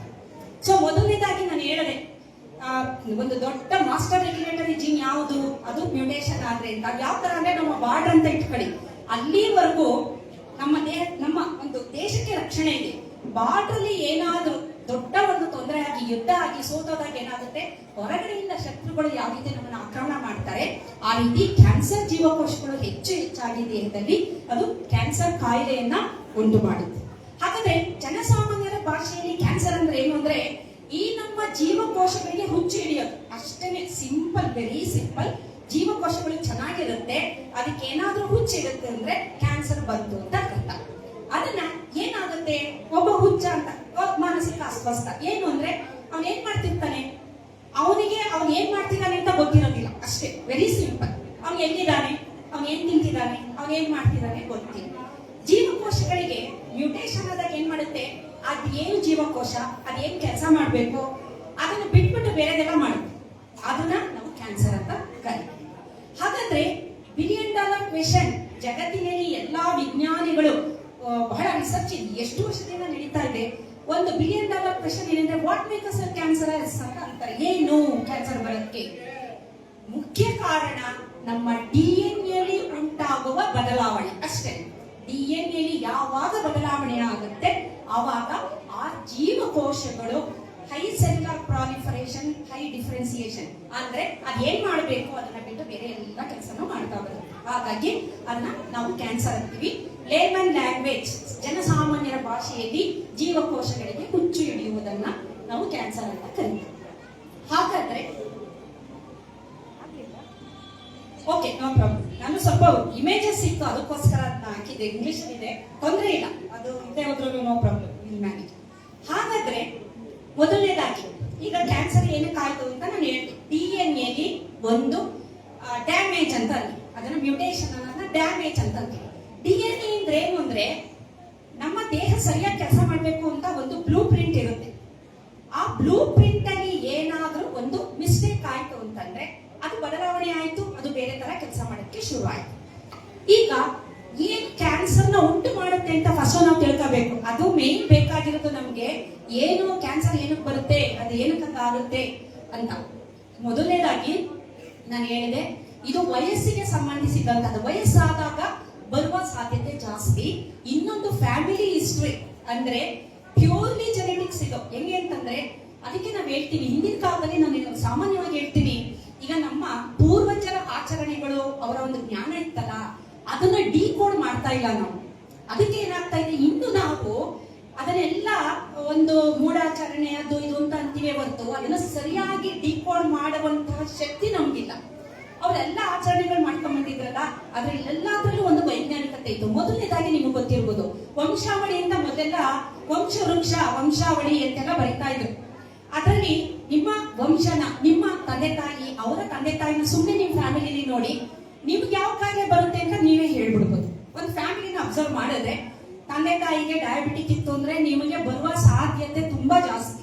ತಂದೆ ತಾಯಿಗಳು ಬೊಜ್ಜುತನ ಇತ್ತು ಅಂದ್ರೆ ನೀವು ಸಣ್ಣಾಗಿದ್ದೀರಾ, ಆದ್ರೆ ಸ್ವಲ್ಪ ಒಂದು ತುತ್ತು ಜಾಸ್ತಿ ತಿನ್ಬಿಟ್ಟು ಒಂದಷ್ಟು ದಿನ ಮದ್ವೆ ಆದ್ರೆ ಇದು ಫಂಕ್ಷನ್ ಕೆಲ್ಸ ಏನು ಎಕ್ಸರ್ಸೈಸ್ ಮಾಡಬೇಡಿ, ನ್ಯಾಚುರಲ್ ಆಗಿ ಅಂದ್ರೆ ಒಬಿಸಿಟಿ ಆಗ್ಬೋದು, ಡಯಾಬಿಟಿಸ್ ಆಗ್ಬೋದು, ಎಲ್ಲ ತರಹದ ಕಾಯಿಲೆ, ಆಸ್ತಮಾ ಆಗ್ಬೋದು, ಕಾನ್ಸ್ಟಿಪೇಷನ್ ಆಗ್ಬೋದು, ಇದೆಲ್ಲ ಏನು ಅಂತಂದ್ರೆ ವಂಶ ಪಾರಂಪರ್ಯವಾಗಿ ಮಲ್ಟಿಫ್ಯಾಕ್ಟೋರಿಯಲ್ ಇದೆ. ಬರೀ ಅದೊಂದೇ ಅಲ್ಲ, ನೇಚರ್ ನರ್ಚರ್ ಅಂತೀವಿ. ಹೊರಗಡೆ ಒಂದು ಫ್ಯಾಕ್ಟರ್ ಇರುತ್ತೆ, ಟ್ರಿಗರ್. ಈಗ ಹೇಗೆಂದ್ರೆ, ಒಂದು ಲೋಡೆಡ್ ಗನ್ ನಿಮಗೆ ಕೊಟ್ಟಿದ್ದಾರೆ, ಆಲ್ರೆಡಿ ಎಲ್ಲಾರು ಇದೆ. ನಾನೊಬ್ಳೆ ಅಲ್ಲ, ಇರೋರು ಎಲ್ಲಾರ್ಗು ಗನ್ ಲೋಡ್ ಆಗಿದೆ. ಯಾವ್ದಕ್ಕೆ ಅಂದ್ರೆ ಡಯಾಬಿಟಿಕ್ಗೆ, ಒಬಿಸಿಟಿಗೆ, ಎಲ್ಲಾರ್ಗು. ಯಾಕೆಂದ್ರೆ ಭಾರತೀಯರಲ್ಲಿ ಆಲ್ರೆಡಿ ಮ್ಯೂಟೇಷನ್ ಆಗೋಗಿದೆ. OB ಜೀನ್ ಅನ್ನೋದು, FTO ಜೀನ್, ಇವೆರಡು ಹೆಂಗಿದ್ರೆ ಲೋಡೆಡ್ ಗನ್. ಟ್ರಿಗರ್ ನೀವು ಯಾವಾಗ ಗೊತ್ತೀರಾ ನಿಮ್ಗೆ ಕಾಯಿಲೆ ಬರುತ್ತೆ. ಆ ಟ್ರಿಗರ್ ಯಾವುದು ಅಂತಂದ್ರೆ ನಿಮ್ಮ ಲೈಫ್ ಸ್ಟೈಲ್ ಚೇಂಜ್, ನಿಮ್ಮ ಜೀವನ ಶೈಲಿ, ಆಹಾರ ಪದ್ಧತಿ, ಹವ್ಯಾಸ ಬದಲಾವಣೆ ಮಾಡ್ಕೊಳ್ಳಿ. ನೀವು ಕೇಳದೆ ಹೋದ್ರು, ನೀವು ಅನ್ಕಂಡೆ ಹೋದ್ರು ನ್ಯಾಚುರಲ್ ಆಗಿ ಕೆಲವೊಂದು ಕಾಯಿಲೆಗಳು ನಮ್ಗೆ ಬಂದೇ ಬರುತ್ತೆ. ಹಾಗಾಗಿ ಈ ಕ್ಯಾನ್ಸರ್ ನಾವು ನೋಡಿದಾಗ ಫ್ಯಾಮಿಲಿಲಿ ದಯವಿಟ್ಟು ಅಬ್ಸರ್ವ್ ಮಾಡಿ. ಫ್ಯಾಮಿಲಿಲಿ ಯಾರಾದ್ರೂ ಆಲ್ರೆಡಿ ಅಜ್ಜ, ಅಜ್ಜಿ, ದೊಡ್ಡಪ್ಪ, ಚಿಕ್ಕಪ್ಪ ಯಾರಿಗಾರು ಕ್ಯಾನ್ಸರ್ ಬಂದು ಒಂದ್ 2-3 ಡೆತ್ ಕ್ಯಾನ್ಸರ್ ಆಗಿದೆ ಅಂದ್ರೆ ನೀವು ರಿಸ್ಕ್ ಫ್ಯಾಮಿಲಿ ಇದ್ದೀರಾ ಅಂತ. ಮ್ಯೂಟೇಷನ್ ಆಗೋಗಿದೆ, ಅದು ನೀವು ಬೇಕೋ ಬೇಡವೋ, ಇದೆಲ್ಲ ಹೆಂಗೆ ಅಂದ್ರೆ ಆನುವಂಶಿಕ ಕಾಯಿಲೆ. ಅವ್ರ ಆಸ್ತಿ ಕೊಡ್ತಾರೋ ಇಲ್ವೋ ಗೊತ್ತಿಲ್ಲ, ಕಾಯಿಲೆ ಮಾತ್ರ ನೀವು ಕೇಳದೆ ಹೋದ್ರು ನಿಮ್ಗೆ ಇಷ್ಟ ಬಿಟ್ಟು ಬಂದೇ ಬರುತ್ತೆ. ಅದೇನು ಮಾಡಕ್ಕಾಗೋದಿಲ್ಲ, ಏಕೆಂದ್ರೆ ಅದು ಪ್ಯೂರ್ಲಿ ಆನುವಂಶೀಯತೆ. ಯಾವುದೇ ಫ್ಯಾಮಿಲಿ ಕ್ಯಾನ್ಸರ್ ಇಂದ ಡೆತ್ಗಳಾಗಿದೆ ಅಂದ್ರೆ ರಿಸ್ಕ್ ಫ್ಯಾಮಿಲಿ ಇದೀವಿ. ಸೊ ನಾವು ಬಹಳ ಬೇರೆಯವ್ರಿಗಿನ್ನ ಬಹಳ ಹುಷಾರಾಗಿರ್ಬೇಕು. ಏನೇ ದೇಹದಲ್ಲಿ ಬದಲಾವಣೆ ಆದ್ರೂ ನಾವು ತಕ್ಷಣ ವೈದ್ಯರ ಹತ್ರ ಹೋಗ್ಬೇಕು. ಮೊದಲನೇದು ತುಂಬಾ ಚೆನ್ನಾಗಿ ಗೊತ್ತಾಗಂತದ್ದು ಒಂದು ಸಿಂಪ್ಟಮ್ ಕಾಮನ್ ಎಲ್ಲದಕ್ಕೂ ಅಂದ್ರೆ ವೆಯ್ಟ್ ಲಾಸ್. ಸಖತ್ತು ಏನಂದ್ರೆ ಒಂದು 5 kg ಒಂದು ತಿಂಗಳಲ್ಲಿ ವೆಯ್ಟ್ ಲಾಸ್ ಆಯ್ತು ಅಂತಂದ್ರೆ ಬರೀ ಕ್ಯಾನ್ಸರ್ ಒಂದೆಲ್ಲ ಬೇರೆದು ತೊಂದರೆ, ಕ್ರಾನಿಕ್ ಡಿಸೀಸ್, ದೇಹದ ಒಳಗಡೆ ಏನೋ ಒಂದು ತುಂಬಾ ದೊಡ್ಡ ತೊಂದರೆ ಇದೆ. ಊಟ ಸೇರೋದು ಅದೆಲ್ಲ ಅಲ್ಲ, ಎಲ್ಲ ಚೆನ್ನಾಗಿದೆ ಆದ್ರೂ ಊಟ ಸೇರ್ತಾ ಇಲ್ಲ, ವೆಯ್ಟ್ ಲಾಸ್ ಆಗ್ತಿದೆ ಅಂದ್ರೆ ದಯವಿಟ್ಟು ವೈದ್ಯರ ಹತ್ರ ಹೋಗಿ ಪರೀಕ್ಷೆ ಮಾಡಿಸ್ಕೊಳ್ಳಿ. ಏನಕ್ಕೆ ಅಂತ, ಏಕೆಂದ್ರೆ ನಮ್ಮ ದೇಹ ನಮಗೆ ಕೆಲವು ಕ್ಲೂಸ್ ಗಳು ಕೊಡ್ತಾ ಇರುತ್ತೆ. ಏನು ತೊಂದರೆ ಆಗ್ತಾ ಇದೆ ಆದ್ರೂ ಏನು ನೋಡಿ ಬೇಕಾರೆ ಈಗ ಹಾರ್ಟ್ ಅಟ್ಯಾಕ್ ಆಗಿರುತ್ತಲ್ಲ, ಸುಮ್ನೆ ಅವ್ರಿಗೆ ಗೊತ್ತಾಗ್ತಾ ಇರುತ್ತೆ, ತುಂಬಾ ಸುಸ್ತಾಗ್ತಿರುತ್ತೆ, ಬೆವರ್ತಿರ್ತಾರೆ, ಆದ್ರೂ ಹೇಳ್ಕೊಳ್ಳೋದಿಲ್ಲ. ಅವಾಗ್ಲೇ ಅಂದ್ರೆ ದೇಹ ಕೊಡುತ್ತೆ, ಕ್ಲೂ ಕೊಡುತ್ತೆ, ನಿಮ್ಗೆ ತೊಂದರೆ ಆಗ್ತಿದೆ, ನಾನು ಅನ್ಕಂಫರ್ಟಬಲ್ ಆಗ್ತಿದೆ, ಒಳಗಡೆ ಇದೆ, ತೊಂದರೆ ಇದೆ ಅಂತ ದೇಹ ಕೊಟ್ಟರು ನಾವು ನೆಗ್ಲೆಕ್ಟ್ ಮಾಡ್ತೀವಿ. ಅಯ್ಯೋ ಬಿಡು ನನಗೇನು, ನಮ್ಮಲ್ಲಿ ಯಾವ ತರ ಅಂದ್ರೆ ನನ್ಗೇನು ಆಗೋದಿಲ್ಲ ಅಂತ ಒಂದು ಗಂಡ ಧೈರ್ಯ ತುಂಬಾ ಜನಕ್ಕಿರುತ್ತೆ. ನಾನು ಎಂತ ಘಟ, ನಾನು ಹಿಂಗಿದ್ದೀನಿ, ನನಗೆ ಏನಾಗಕ್ಕೆ ಸಾಧ್ಯ ಆಗಿರುತ್ತೆ ಒಳಗಡೆ. ಅದು ಹೊರಗಡೆಯಿಂದ ನೋಡಿದಾಗ ನಮ್ಗೆ ಏನು ಗೊತ್ತಾಗಲ್ಲ, ಒಳಗಡೆ ಕೆಲವ್ರು ಹೇಳ್ತಾರೆ ನೋಡಕ್ಕೆ ಎಷ್ಟು ಚೆನ್ನಾಗಿತ್ತ, ನೋಡಿದ್ರೆ ಮಂಡಿ ಆಗಂತ ಹೇಗಿರುತ್ತೆ, ಕಿಡ್ನಿ ಲಿವರ್ ಎಲ್ಲ ಡ್ಯಾಮೇಜ್ ಆಗುತ್ತೆ, ಗೊತ್ತಿರುತ್ತೆ. ಹಾಗಾಗಿ ಕ್ಲೂಸ್ಗಳು 2 ಮುಖ್ಯವಾದದ್ದು. ಒಂದು ಹೆಪಟೈಟ್ ಇಲ್ಲೇ ಇರೋಂಥದ್ದು, ಅಥವಾ ಒಂದು ಕ್ಯಾನ್ಸರ್ ಅಂತ ನಾನು ಹೇಳ್ತಾ ಇಲ್ಲ, ಕ್ಲೂಗಳು ಇದು ಜನರಾಗಿ ಹೇಳೋದು. ಮತ್ತೆ ವೆಯ್ಟ್ ಲಾಸ್ ಇಂಥದನ್ನ ಸ್ವಲ್ಪ ಡೇಂಜರ್ ಅಂತ, ಡೇಂಜರ್ ಝೋನ್ ಇದೆಯಲ್ಲ, ನಿಮ್ಮ ಸುಗಮ ಸಂಗೀತದಲ್ಲಿ ಡೇಂಜರ್ ಝೋನ್ ಕಳಿಸ್ತಾರಲ್ಲ, ಆ ತರ ಡೇಂಜರ್ ಝೋನ್ ಹೋಗ್ತಾ ಇದ್ದೀವಿ ಅಂತ ಅರ್ಥ ಅದು. ಹಾಗಾಗಿ ಅದು ಒಂದು ಮತ್ತೆ ಏನು ಬರುತ್ತೆ ಅನ್ನೋದು ಬಹಳ ಮುಖ್ಯವಾದದ್ದು. ನಾನು DNA ಮ್ಯೂಟೇಷನ್ ಆಗುತ್ತೆ ಅಂತ, ಹೇಗಾಗುತ್ತೆ ಅಂತ ಹೇಳ್ತೀನಿ. ಇದಕ್ಕೆ ಮುಖ್ಯ ಕಾರಣ ಕಾರ್ಸಿನೋಜೆನ್ ಅಂತ. ಕಾರ್ಸಿನೋಜೆನ್ ಅಂದ್ರೆ ಕ್ಯಾನ್ಸರ್ ಕಾರಕಗಳು. ಎಷ್ಟು ಕ್ಯಾನ್ಸರ್ ಕಾರಕ ನೀವು ಸುಮ್ಮನೆ ಗೂಗಲ್ ಮಾಡಿ, ನಿಮ್ಮ ಕೈಯಲ್ಲೇ ಮೊಬೈಲ್ ಫೋನ್ ಇರುತ್ತೆ, ಗೂಗಲ್ ಮಾಡಿ ನೋಡಿ ಯಾವ್ದು ಕ್ಯಾನ್ಸರ್ ಕಾರಕ ಅಂದ್ರೆ ನಮಗೆ ಏನೇನ್ ತಿಂದಿದೀವಿ ಎಲ್ಲ ಕ್ಯಾನ್ಸರ್ ಕಾರಕಗಳು. ಎಲ್ಲ ಕಲರಿಂಗ್ ಏಜೆಂಟ್ಗಳು, ಕೇಸರಿ ಬಾತ್ಗೆ ಚೆನ್ನಾಗಿ ಕೇಸರಿ ಹಾಕಿರ್ತಾರೆ, ಆ ಸಜ್ಜಿಗೆ ಮಾಡ್ಕೊಂಡು ತಿನ್ಬೋದಲ್ವಾ, ಕಲರ್ ಹಾಕ್ಬೇಕು, ಯಾಕೆ ಅಟ್ರಾಕ್ಷನ್. ಕಲರ್ಗಳಿದೆಯಲ್ಲ ಅದು ಗ್ರಾಹಕರನ್ನ ಎಳೆಯುತ್ತದು, ಅದು ಮಕ್ಕಳನ್ನ, ಮುಖ್ಯವಾಗಿ ಮಕ್ಕಳನ್ನ ಸೆಳೆಯೋದು ಕಲರ್ಸ್ಗಳು. ಅದು ಎಲ್ಲೋ, ಆರೆಂಜ್, ರೆಡ್, ಕೇಕ್ ಅಂದ್ರೆ ನೋಡಿ ಎಷ್ಟು ಕಲರ್. ಬೇಕರಿ ನೀವು ಹೋದಾಗ ಎಲ್ಲ ಕಲರ್ ಆಗಿರುತ್ತೆ ಅಲ್ವಾ. ಎಲ್ಲಿ ಕಲರ್ಗಳನ್ನ ಬಳಸ್ತೀವಿ, ನಾವು ಬಳಸ್ತಿರುವ ಕಲರ್ಸ್ ಯಾವ್ದು ಇದೆಯಲ್ಲ ಅದು ಯಾವ್ದು FDA ನೋಡಿದ್ರೆ ಅಪ್ರೂವ್ಡ್ ಅಲ್ಲ, ಅದು ಹೆಂಗೂ ಬಳಸ್ತೀವಿ ನಾವು, ಗೊತ್ತು ಅದು ಅಪ್ರೂವ್ ಮಾಡಿಲ್ಲ, ಆದ್ರೂ ಸಹ ಎಲ್ಲೋ ಒಂದು ಪರ್ಮಿಟ್ ಕೊಟ್ಬಿಡುತ್ತೆ, ಇಷ್ಟು ಪರ್ಸೆಂಟೇಜ್ ಬಳಸ್ಬೋದು ಅಂತ ನಾವು ಜಾಸ್ತಿ ಬಳಸ್ತೀವಿ. ಕಲರಿಂಗ್ ಏಜೆಂಟ್ಗಳು ಎಲ್ಲಿ ಕಲರ್ಸ್ ಇರಲ್ಲ ಹೇಳಿ, ಹೋಟೆಲ್ಗೆ ಹೋಗ್ತೀರಾ, ಅದಕ್ಕೆ ಹೇಳೋದು ದಯವಿಟ್ಟು ಮನೆಯಲ್ಲಿ ಅಡಿಗೆ ಮಾಡಿ ಊಟ ಮಾಡುವುದನ್ನ ಎಲ್ಲ ಅಭ್ಯಾಸ ಮಾಡಿ. ಅಪರೂಪಕ್ಕೆ ಹೋಗಿ ಹೋಟೆಲ್ಗೆ, ಫಂಕ್ಷನ್ ಅಂದ್ರೆ ಅಪರೂಪಕ್ಕೆ ಊಟ ಮಾಡಿ, ಅದನ್ನೇ ನಿಮ್ಮ ಜೀವನ ಶೈಲಿ ಆ ತರ ಮಾಡ್ಕೊಂಡಿದ್ರೆ ಖಂಡಿತವಾಗ್ಲೂ ಮುಂದಿನ ದಿನದಲ್ಲಿ ನೀವೆಲ್ಲ ಇನ್ಶೂರೆನ್ಸ್ ಎಲ್ಲ ಮಾಡಿಸಿ ಇಟ್ಕೋಬೇಕಾಗಿರುತ್ತೆ ರೆಡಿಯಾಗಿ. ಪಾಲಕ್ ಹಾಕಿರ್ತಾರೆ, ಅದರಲ್ಲಿ ಗ್ರೀನ್ ಕಲರ್ ಹಾಕಿರ್ತಾರೆ. ಗ್ರೀನ್ ಕಲರ್ ತಿಂದಾಗ ಏನಾಗುತ್ತೆ, ನಿಮ್ಮ ಒಳಗಡೆ ಡ್ಯಾಮೇಜ್ ಆಗುತ್ತೆ. ಬಟ್ ದೇಹಕ್ಕೆ ಎಷ್ಟು, ನಾನು ಹೇಳ್ತೀನಲ್ಲ, ದೇಹ ಅನ್ನೋದಿದೆಯಲ್ಲ ಬ್ರಹ್ಮಾಂಡ, ಅದು ನೀವು ಅದನ್ನ ತಿಳ್ಕೊಂತ ಹೋದ್ರೆ, ದೇಹದ ವಿಸ್ಮಯಗಳನ್ನ ತಿಳಿತಾ ಹೋದ್ರೆ ನಿಜವಾಗ್ಲೂ ನಾವು, ಅದಕ್ಕೆ ಎಲ್ಲರೂ ಹೇಳೋದು ಮಾನವ ದೇಹ ಬಹು ಶ್ರೇಷ್ಠ ಅಂತ ಹೇಳ್ತಾರಲ್ಲ. ಶ್ರೇಷ್ಠ ಯಾಕೆ ಅಂತಂದ್ರೆ, ನೀವ್ ಏನೇ ತಿನ್ನಿ, ನಿಮ್ ಲಿವರ್ ಇದೆಯಲ್ಲ ಎಲ್ಲ ವಿಷನ ಡಿಟಾಕ್ಸಿಫೈ ಮಾಡಿ, ಎಲ್ಲಾನು ಎಂಥ ವಿಷ ತಗೊಂಡ್ರು ಅದನ್ನ ನಿರ್ವಿಷಯುಕ್ತ ಮಾಡುವ ಕೆಪಾಸಿಟಿ ನಿಮ್ಮ ಲಿವರ್ಗಿದೆ. ಅದಕ್ಕೆ ಲಿವರ್ನ ಚೆನ್ನಾಗಿಟ್ಕೋಬೇಕು ಅಂದ್ರೆ ಆಲ್ಕೋಹಾಲ್ ತಗೋಬಾರ್ದು. ಆಲ್ಕೋಹಾಲ್ ಲಿವರ್ 2 ಅದು ಶತ್ರುಗಳದು. ಯಾರು ಆಲ್ಕೋಹಾಲ್ ತಗೊಳ್ಳಲ್ಲ ಅವ್ರ ಲಿವರ್ ಚೆನ್ನಾಗಿರುತ್ತೆ, ಬೇರೆ ಬೇರೆ ವಿಷಯಗಳು ಬಂದ್ರು ಅದನ್ನ ಅದು ಡಿಟಾಕ್ಸಿಫೈ ಮಾಡುತ್ತಾ ಬರುತ್ತೆ. ಲಿವರ್ ಮೇನ್ ಅದನ್ನ ಡಿಟಾಕ್ಸಿಫೈ ಮಾಡಾಗ್ತದೆ. ಅಷ್ಟೊಂದು ಇದ್ರ ಜೊತೆಗೆ ಬೇಕಾದಷ್ಟು ಜೀನ್ಸ್ ಗಳಿದೆ. DNA ರಿಪೇರ್ ಜೀನ್ಸ್ ಅಂತ ಇದೆ, ಆಮೇಲೆ ಟ್ಯೂಮರ್ ಸಪ್ರೆಸರ್ ಜೀನ್ಸ್ ಅಂತ ಇದೆ, ಅಪೋಪ್ಟಾಟಿಕ್. ಅಯ್ಯೋ, ನಿಮಗೆ ಕೇಳಿದ್ರೆ ಆಶ್ಚರ್ಯ, 106 ತರದ ಜೀನ್ಸ್ಗಳು ದೇಹದಲ್ಲಿದೆ. ಅದರ ಎಲ್ಲ ಕೆಲಸ ಕ್ಯಾನ್ಸರ್ದು ನೀವೇನೇ ಅಂಶ ತಗೊಂಡ್ರು ತಕ್ಷಣ ಅದನ್ನ ನಾಶ ಮಾಡೋ ಅಂತ, ಅಷ್ಟು ಚೆನ್ನಾಗಿ ಅದ್ಭುತವಾಗಿ ನಮ್ಮ ದೇಹ ಒಂದು ಡಿಸೈನ್ ಆಗಿದೆ. ಕಲರಿಂಗ್ ಏಜೆಂಟ್ ಬಗ್ಗೆ ಹೇಳಿದೆ, ಅದರ ಜೊತೆ ಕಲರ್ಸ್ ಅಂತ ಬಂದಾಗ ನಾನು ಇಲ್ಲೇ ಮಹಿಳೆಯರು ತುಂಬಾ ಜನ ಇದ್ದಾರೆ. ದಯವಿಟ್ಟು ಎಲ್ಲ ಮಹಿಳೆಯರಲ್ಲಿ ಒಂದು ವಿನಂತಿ, ನೀವು ಕಾಸ್ಮೆಟಿಕ್ಸ್ ಬಳಸ್ತಿರಲ್ಲ, ಆ ಕಾಸ್ಮೆಟಿಕ್ಸ್ ಬಳಸಬೇಕಾದ್ರೆ ದಯವಿಟ್ಟು ಬ್ರ್ಯಾಂಡೆಡ್ ಐಟಮ್ಗೆ ಹೋಗಿ. ಕಮ್ಮಿಗೆ ಸಿಗುತ್ತೆ ಅಂತ ಹೇಳ್ಬಿಟ್ಟು ಹೋಗಿ ನೀವೇನಾದ್ರೂ ಆ ಲಿಪ್ಸ್ಟಿಕ್ ಹಾಕ್ಬೋದು, ನೇಲ್ ಪಾಲಿಶ್ ಏನೇ ಆಗಲಿ, ಕ್ರೀಮ್ಗಳು ಇದೆಲ್ಲ ತುಂಬಾ ಕಮ್ಮಿ ಅಂತ ಏನಾದ್ರು ಹೋದ್ರೆ ಏನಾಗುತ್ತೆ, ಲಿಪ್ಸ್ಟಿಕ್ ಹಾಕ್ದಾಗ ಏನಾಗುತ್ತೆ, ಅದು ಹೊಟ್ಟೆ ಒಳಗೆ ಹೋಗೇ ಹೋಗುತ್ತೆ ಅಲ್ವಾ, ಆಹಾರ ಸೇವನೆಯ ಜೊತೆಗೆ. ಏನಕ್ಕೆ ಬ್ರ್ಯಾಂಡೆಡ್ ಐಟಮ್ ತುಂಬಾ ಜಾಸ್ತಿ. ಈಗ ಫಾರ್ ಎಕ್ಸಾಂಪಲ್ ಹೇಳ್ಬೇಕು ಅಂದ್ರೆ ಒಂದು ಲಿಪ್ಸ್ಟಿಕ್ ಅಂದ್ರೆ ಎಲ್ಲ ಹೆಣ್ಮಕ್ಳಿದ್ದಾರೆ, 1,000 ರೂಪಾಯಿ ಆಗುತ್ತೆ ಒಂದು ಲಿಪ್ಸ್ಟಿಕ್. ನೀವು ಲ್ಯಾಕ್ಮೆ, ಫೇಸಸ್ ಅದು ಇದು ಅಂತ ತಗೊಂಡು ಬ್ರ್ಯಾಂಡೆಡ್ ತಗೊಂಡ್ರೆ 20 ರೂಪಾಯಿಗೂ ಸಿಗುತ್ತೆ. ಈಗ 20 ರೂಪಾಯಿಗೆ ಏನಾದ್ರೂ ನೀವು ದುಡ್ಡು ಮಿಕ್ಸೋಣ ಅಂತಾರೆ, ಯಾಕೆ 1,000 ರೂಪಾಯಿ ಕೊಡ್ಬೇಕು, 600 ರೂಪಾಯಿ ಕೊಡ್ಬೇಕು ಅಂತ ಏನಾದ್ರು ಹೋದ್ರೆ ಅದರಲ್ಲಿ ಇರುವ ಕೆಮಿಕಲ್ಸ್ ಗಳಿದೆಯಲ್ಲ, ಕಾರ್ಸಿನೋಜನ್ಗಳದು. ಕಾರಣ ಏನಂತಂದ್ರೆ ಈ ಬ್ರಾಂಡೆಡ್ ಐಟಮ್ ಅಂತ ಸ್ವಲ್ಪ ಯಾಕೆ ನಾವು ಹೋಗ್ಬೇಕು ಅಂದ್ರೆ ಅದನ್ನ ಅನಿಮಲ್ಸ್ ಗಳ ಮೇಲೆ ಟೆಸ್ಟ್ ಮಾಡಿರ್ತಾರೆ. ಅದನ್ನ ನಿಮಗೆ ಮಾರ್ಕೆಟ್ ಅಲ್ಲಿ ಬಿಡಕ್ ಬಂದು ಪ್ರಾಣಿಗಳ ಮೇಲೆ ಟೆಸ್ಟ್ ಮಾಡ್ತಾರೆ. ವಾಲಂಟಿಯರ್ಸ್ ಇರ್ತಾರೆ, ಗ್ರೂಪ್ ಇರುತ್ತೆ ಇದನ್ನ ಟೆಸ್ಟ್ ಮಾಡಕ್ಕೆ. ವಾಲಂಟಿಯರ್ಸ್ ಮೇಲೆ ಟೆಸ್ಟ್ ಮಾಡಿ ಫೈನಲಿ ಇದು ಸೇಫ್ ಆಗಿದೆ, ನೀವು ಬಳಕೆ ಮಾಡಬಹುದು, ಸೇಫ್ ಇದೆ, ಇದನ್ನ ನೀವು ಇದು ಹೋಗಿ ಬಿಡಿ ಮೇಡಮ್ ಇರ್ಲಿ, ಇದು ಸೇಫ್ ಆಗಿದೆ, ನೀವು ಬಳಕೆ ಮಾಡಬಹುದು ಅಂತ ಹೇಳಿ ಅದನ್ನ ಬಿಟ್ಟಿರ್ತಾರೆ. ಹಾಗಾಗಿ ಏನು ತೊಂದರೆ ಇಲ್ಲ. ನೀವು ದುಡ್ಡು ಮಿಕ್ಸ್ತೀನಿ ಅಂತ 20 ರೂಪಾಯಿದು ಅಂತ ಏನಾದ್ರು ಹೋದ್ರೆ ಅದು ಅದರಲ್ಲಿ ಬಹಳಷ್ಟು ವಿಷಕಾರಕಗಳಿರುತ್ತೆ. ಅದನ್ನ ಇಲ್ಲಿ ಏನ್ ದುಡ್ಡು ಸೇವ್ ಮಾಡ್ತಿದ್ದು ಹೆಂಗಸರಲ್ಲಿ ಇದು ಚೀಪ್ ಆಗಿರೋದು, ಚೆನ್ನಾಗಿಲ್ಲ ಇರೋದು, ಇದನ್ನೆಲ್ಲ ತಗೊಂಡ್ಬಿಟ್ಟು ದುಡ್ಡು ಸೇವ್ ಮಾಡ್ಬಿಟ್ಟಿದೀವಿ ಅಂತ. ಆದ್ರೆ ಮುಂದಿನ ದಿನ ಅದಕ್ಕೆ 100ರಷ್ಟು ನೀವು ಡಾಕ್ಟರ್ಗೆ ತೆಗ್ಬೇಕು ಅನ್ನೋದನ್ನ ನಾವು ಒಂದ್ ಸ್ವಲ್ಪ ಗಮನದಲ್ಲಿ ಇಟ್ಕೋಬೇಕಾಗುತ್ತೆ. ಹಾಗಾಗಿ ಕಾಸ್ಮೆಟಿಕ್ಸ್ ಗಳ ಬಳಕೆ ಮಾಡ್ಬೇಕಾದ್ರೆ ಬಹಳ ಎಚ್ಚರಿಕೆಯಿಂದ ಇರಿ. ಕಾರಣ ನಮಗೆ ಗೊತ್ತಿಲ್ಲದಂತೆ ಬೇಕಾದಷ್ಟು ಈ ತರದ ರಾಸಾಯನಿಕಗಳನ್ನ ನಾವು ಸೇವನೆ ಮಾಡ್ತಾ ಇದೀವಿ. ಮುಖ್ಯವಾಗಿ ನಿಮ್ಮ ಈ ಮುಖಾಂತರ ನನ್ನದೊಂದು ಮನವಿ, ದಯವಿಟ್ಟು ಪ್ಲಾಸ್ಟಿಕ್ ಬಗ್ಗೆ ಒಂದು ಅವೇರ್ನೆಸ್ ಕೊಡಿ. ಈಗ ನೀವೇನೇನು ಮಾಡ್ತಾ ಇದ್ದೀರಾ ಕಾರ್ಯಕ್ರಮದ ಜೊತೆಗೆ ಪ್ಲಾಸ್ಟಿಕ್ ಬಗ್ಗೆ ಅವೇರ್ನೆಸ್ ಕೊಡಿ. ಮುಂದಿನ ದಿನದಲ್ಲಿ ನಿಜವಾಗ್ಲೂ ಎಂತ ಒಂದು ಅಪಾಯದಲ್ಲಿದ್ದೀವಿ ನಾವು ಅಂದ್ರೆ, ಈ ಬಿಸ್ಲರಿ ಬಾಟಲ್ ಅಲ್ಲಿ ಅಮೆರಿಕದಲ್ಲಿ ಕಂಡಿಡಿದಿರೋದು, ಅವರು ಕುಡಿಯುವ ಬಾಟಲ್ ಅಲ್ಲಿ 200 ಮೈಕ್ರೋ ಪ್ಲಾಸ್ಟಿಕ್ ಇದೆ ಅಂತ. ಮೈಕ್ರೋ ಪ್ಲಾಸ್ಟಿಕ್ ಕಣ್ಣು ಕಾಣಲ್ಲ, ಮೈಕ್ರೋಸ್ಕೋಪ್ ಅಲ್ಲಿ ನೋಡ್ಬೇಕು ಅದನ್ನ. ಅಮೆರಿಕದವರದ್ರಲ್ಲೇ 200 ಇದೆ ಅಂದ್ರೆ ಭಾರತದಲ್ಲಿ 2,000 ಇರುತ್ತೆ. ಇಮ್ಯಾಜಿನ್ ಮಾಡಿ, ಅಷ್ಟು ಮೈಕ್ರೋ ಪ್ಲಾಸ್ಟಿಕ್ ಅದರಲ್ಲಿ ಇದೆ. ಅದನ್ನ ನಾವು ಕುಡಿದಾಗ ಹೋಗುತ್ತೆ ಒಳಗಡೆ. ಪ್ಲಾಸ್ಟಿಕ್ ಕರಗೋದಿಲ್ಲ, ನಾನ್ ಬಯೋಡಿಗ್ರೇಡಬಲ್, ಅದು ಕೊಳೆಯೋದಿಲ್ಲ. ಹಾಗಾಗಿ ಏನಾಗುತ್ತೆ, ಮತ್ತೆ ಈಚೆಗೂ ಬರಲ್ಲ, ಮಲಮೂತ್ರದಲ್ಲಿ ಮೈಕ್ರೋ ಅದು ಏನಾಗುತ್ತೆ. ಇತ್ತೀಚೆಗೆ ನಾವು ಜಯದೇವ ಕಾರ್ಡಿಯಾಲಜಿ ಅವ್ರ ಜೊತೆ ಒಂದು ಪ್ರಾಜೆಕ್ಟ್ ಮಾಡ್ತಾ ಇದೀವಿ. ಹಾರ್ಟ್ ಅಟ್ಯಾಕ್ ಅಷ್ಟೊಂದು ಆಗ್ತಿದೆಯಲ್ಲ, ಅಷ್ಟೊಂದು ಕೊಬ್ಬು ತಿಂತಾರ ನಮ್ ಜನ ಅಂತ ಇಲ್ಲ. ಕಾರಣ ಮೈಕ್ರೋ ಪ್ಲಾಸ್ಟಿಕ್. ಅದೇನಾಗುತ್ತೆ, ಮೈಕ್ರೋ ಪ್ಲಾಸ್ಟಿಕ್ ಹೋಗಿ ನಮ್ಮ ಬ್ಲಡ್ ವೆಸಲ್ಸ್ ಅಲ್ಲಿ, ಅದರಲ್ಲಿ ಆರ್ಟರಿಗಳಲ್ಲಿ ಡೆಪಾಸಿಟ್, ಅದು ಕೊಲೆಸ್ಟ್ರಾಲ್ ಮಾಲಿಕ್ಯೂಲ್ ಜೊತೆ ಕೋಟ್ ಆಗುತ್ತೆ. ಈ ಮುತ್ತು ಯಾವ ತರ ಲೇಯರ್ ಲೇಯರ್ ಲೇಯರ್ ಅಲ್ಲಿ ಇರುತ್ತೆ ನೋಡಿ, ಆ ತರ ಪ್ಲಾಸ್ಟಿಕ್ ಹೋಗಿ ಅಲ್ಲಿ ಆಂಕರ್ ಆಗುತ್ತೆ, ಜಾಯಿನ್ ಆಗುತ್ತೆ.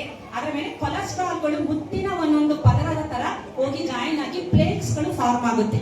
ಹಾಗಾಗಿ ಕ್ಯಾನ್ಸರ್ ಗೊತ್ತು ಏನ್ ಸಂಬಂಧ ಅಂದ್ರೆ, ಪ್ಲಾಸ್ಟಿಕ್ ಅಲ್ಲಿ ಇರುವ bisphenol, phthalate, dioxin, bisphenol A, bisphenol B, phthalate, dioxin ಅಂತ ಕೆಮಿಕಲ್ಸ್ ಗಳು ಇದೆ. ಇರಲೇಬೇಕು, ಇಲ್ಲ ಅಂದ್ರೆ ಪ್ಲಾಸ್ಟಿಕ್ ಮಾಡಕ್ ಆಗಲ್ಲ. ಟ್ರಾನ್ಸ್ಪರೆಂಟ್ ಆಗಿರ್ಬೇಕು, ಡ್ಯೂರಬಿಲಿಟಿ ಬರಬೇಕು. ಹಾಗಾಗಿ ಏನಾಗ್ತಾ ಇದೆ, ಇದನ್ನ ಮಾಡಿದಾಗ ಪ್ಲಾಸ್ಟಿಕ್ ಅದರ ಪಾಡದಿದ್ರೆ ಅದರಿಂದ ಈ ಕೆಮಿಕಲ್ಸ್ ಗಳು ಈಚೆಗೆ ಬರಲ್ಲ.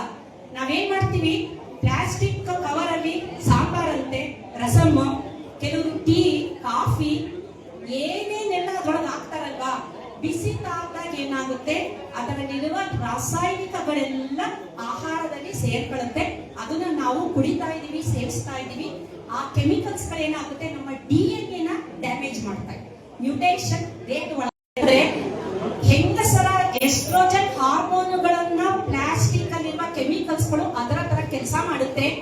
ಅದಕ್ಕೋಸ್ಕರನೇ ಈಗ ಇತ್ತೀಚಿನ ದಿನದಲ್ಲಿ ಇನ್ಫರ್ಟಿಲಿಟಿ ಜಾಸ್ತಿ ಆಗ್ತಾ ಇದೆ. ಮೊದಲೆಲ್ಲ ಮಕ್ಕಳು ಜಾಸ್ತಿ ಅಂತ ಇದ್ರು, ಇವಾಗ ಅಯ್ಯೋ ಮಕ್ಕಳೆಲ್ಲ IVF ಹೋಗ್ಬೇಕು ಅಂತಾರೆ ಅಲ್ವಾ. ಕಾರಣ ಇನ್ಫರ್ಟಿಲಿಟಿ ಜಾಸ್ತಿ ಆಗ್ತಾ ಇದೆ. ಪುರುಷರು ಮಹಿಳೆಯರ ತರ ಬದಲಾವಣೆ ಆಗ್ತಿರೋದು ಜಾಸ್ತಿ ಆಗ್ತಾ ಇದೆ. ನೀವೆಲ್ಲ ಕೇಳಿರ್ಬೋದು. ವಿಚಿತ್ರ ಅಂತ ಅನ್ಸುತ್ತಲ್ಲ ನಿಮ್ಗೆ, ಎಂತೆಂತ ಕಣ್ಣಿನ ನೋಡ್ಬಾರ್ದೆಲ್ಲ ಬರ್ತಾ ಇದೆ. ಗಂಡು ಗಂಡನ್ ಮದುವೆ ಆಗದಂತೆ, ಹೆಣ್ಣು ಹೆಣ್ಣನ್ ಎಲ್ಲ ಕೇಳಿಲ್ಲ ನಾವು. ಎಲ್ಲ ಒಂಥರ, ಎಲ್ಲ ಜಗತ್ತೇ ಒಂಥರ ವಿಚಿತ್ರ ಅಂತ ಅನಿಸ್ತಾ ಇದೆ. ಈ ತರ ಎಲ್ಲ ಯಾಕೆ ಆಗ್ತಿದೆ ಅಂದ್ರೆ ಹಾರ್ಮೋನ್ಸ್ ಇದು ಏನು ಅಲ್ಲ, ಹಾರ್ಮೋನ ವ್ಯತ್ಯಾಸ ಹೆಂಗಾಗ್ತಾ ಇದೆ. ನಾವು ಸೇವಿಸುವ ಆಹಾರ, ನಮ್ಮ ಜೀವನ ಶೈಲಿ, ನಮ್ಮ ಹವ್ಯಾಸ, ಇಷ್ಟೇ. ಇದರಿಂದಾಗೆ ಇಷ್ಟು ತೊಂದರೆ ಆಗ್ತಿರೋದು. ಕಲರಿಂಗ್ ಏಜೆಂಟ್ ಬಗ್ಗೆ ಹೇಳಿದೆ, ಇವೆಲ್ಲ ಕ್ಯಾನ್ಸರ್ ಕಾರಕಗಳು. ಪ್ರಿಸರ್ವೇಟಿವ್ಸ್, ಎಷ್ಟು ಪ್ರಿಸರ್ವೇಟಿವ್ ನಾವು ಬಳಕೆ, ದಯವಿಟ್ಟು ಬೇಕರಿ ಐಟಮ್ನ ಎಷ್ಟು ನಿಲ್ಲಿಸ್ತೀರಾ ನೀವು, ನಿಮ್ಮ ಆರೋಗ್ಯ ಅಷ್ಟು ಚೆನ್ನಾಗಿರುತ್ತೆ. ಕಾರಣ ಏನಂತಂದ್ರೆ ಪ್ರಿಸರ್ವೇಟಿವ್. ಬಿಸ್ಕೆಟ್ಗಳು, ಕುಕ್ಕಿಗಳು ಮನೆಯಲ್ಲಿ ಮೊದಲೆಲ್ಲ, ನಾನು ಅದಕ್ಕೆ ಎಲ್ಲರಿಗೂ ಹೇಳ್ತಾ ಇದ್ದೀನಿ, ಮನೆಯ ಎಲ್ಲರ ಆರೋಗ್ಯ ಮನೆಯ ಹೆಣ್ಮಕ್ಳ ಕೈಲಿದೆ. ಇಲ್ಲಿ ತುಂಬಾ ಜನ ಹೆಣ್ಮಕ್ಳಿದ್ದೀರಾ, ಕೇಳಿಸ್ಕೊಂತ ಇದ್ದಾರೆ ಯಾರು, ಏಕೆಂದ್ರೆ ನಾನು ಸ್ವಲ್ಪ ಅವರ ವಿರುದ್ಧವಾಗಿ ಹೇಳ್ತಾ ಇದ್ದೀನಿ ಅಂತ ಇದ್ದಾರೆ. ಮನೆಯ ಎಲ್ಲರ ಆರೋಗ್ಯ ನಿಮ್ಮ ಕೈಲೇ ಇರೋದು. ನಾವು ಹೇಳ್ತೀವಲ್ವಾ ಹೆಣ್ಣನ್ನ ಆದಿಶಕ್ತಿ ಅಂತ, ಸಾಮಾನ್ಯ ಹೇಳ್ತೀನಿ, ಬರೀ ಪಟ್ಟ ತಗೊಳಕ್ಕೆ ಅಷ್ಟೇ ಸಾಕ ಆದಿಶಕ್ತಿ, ನಾನು ಪೂಜನೀಯಳು, ಅದರ ತಕ್ಕಂಗೆ ನಾವು ನಡ್ಕೋಬೇಕು ಅಂದ್ರೆ ಮನೆಯವರ ಆರೋಗ್ಯ ನಮ್ಮ ಕೈಲಿದೆ. ಕಷ್ಟ ಆಗುತ್ತೆ, ನಿಜ ಒಪ್ಕೊಂಡೆ ನಾನು. ಆದರೂ ಸಹ ಎಲ್ಲೋ ಒಂದು ಕಡೆ ಆ ಒಂದು ನಮ್ಮ ಸೋಮೇರಿತನ, ಟಿವಿ ನೋಡೋದು ಅವೆಲ್ಲ ಸ್ವಲ್ಪ ಬದಿಗಿಟ್ಟು ದಯವಿಟ್ಟು ಮನೇಲಿ ಅಡುಗೆ ಮಾಡೋದನ್ನ ನೀವು ಮಾಡಿದ್ರೆ ನಿಮ್ಮ ಮನೆಯಲ್ಲಿರುವ ಎಲ್ಲಾ ಗಂಡಸರು, ನೀವು, ನಿಮ್ಮ ಮಕ್ಕಳು ಎಲ್ಲರೂ ಆರೋಗ್ಯವಂತರಾಗಿರ್ತಾರೆ. ಇದನ್ನ ಮಾಡ್ಲೇಬೇಕು ನಾವು, ನೋ ಕಾಂಪ್ರಮೈಸ್. ನಾನು ಒಬ್ಬ ಪ್ರೊಫೆಸರ್ ಆಗಿ ಕೇಳಿ, ಇದುವರೆಗೂ ನಮ್ಮ ಮನೆಗೆ ಅಡುಗೆಯವರು ಇಲ್ಲ. ನಮ್ಮ ಮನೆಯವರು ತುಂಬಾ 2 ಸ್ಟೇಟ್ಗಳ ಇನ್ಚಾರ್ಜ್ ಆಗಿದ್ದಾರೆ. ಬೇಕು ಅಂತಂದ್ರೆ 4 ಜನ ಅಡುಗೆ ಇಟ್ಕೋಬಹುದು, ಆದ್ರೆ ನಾನು ಇಟ್ಕೊಳ್ಳಲ್ಲ. ಯಾಕೆಂದ್ರೆ ನಾನೊಬ್ಬ ವಿಜ್ಞಾನಿ. ಕಾರಣ, ನಾನು ಅಡುಗೆ ಮಾಡ್ಬೇಕಾದ್ರೆ ಎಲ್ಲಾ ತರಕಾರಿ ಸೊಪ್ಪನ್ನ ಚೆನ್ನಾಗಿ ತೊಳಿತೀನಿ 2 ಸಲ.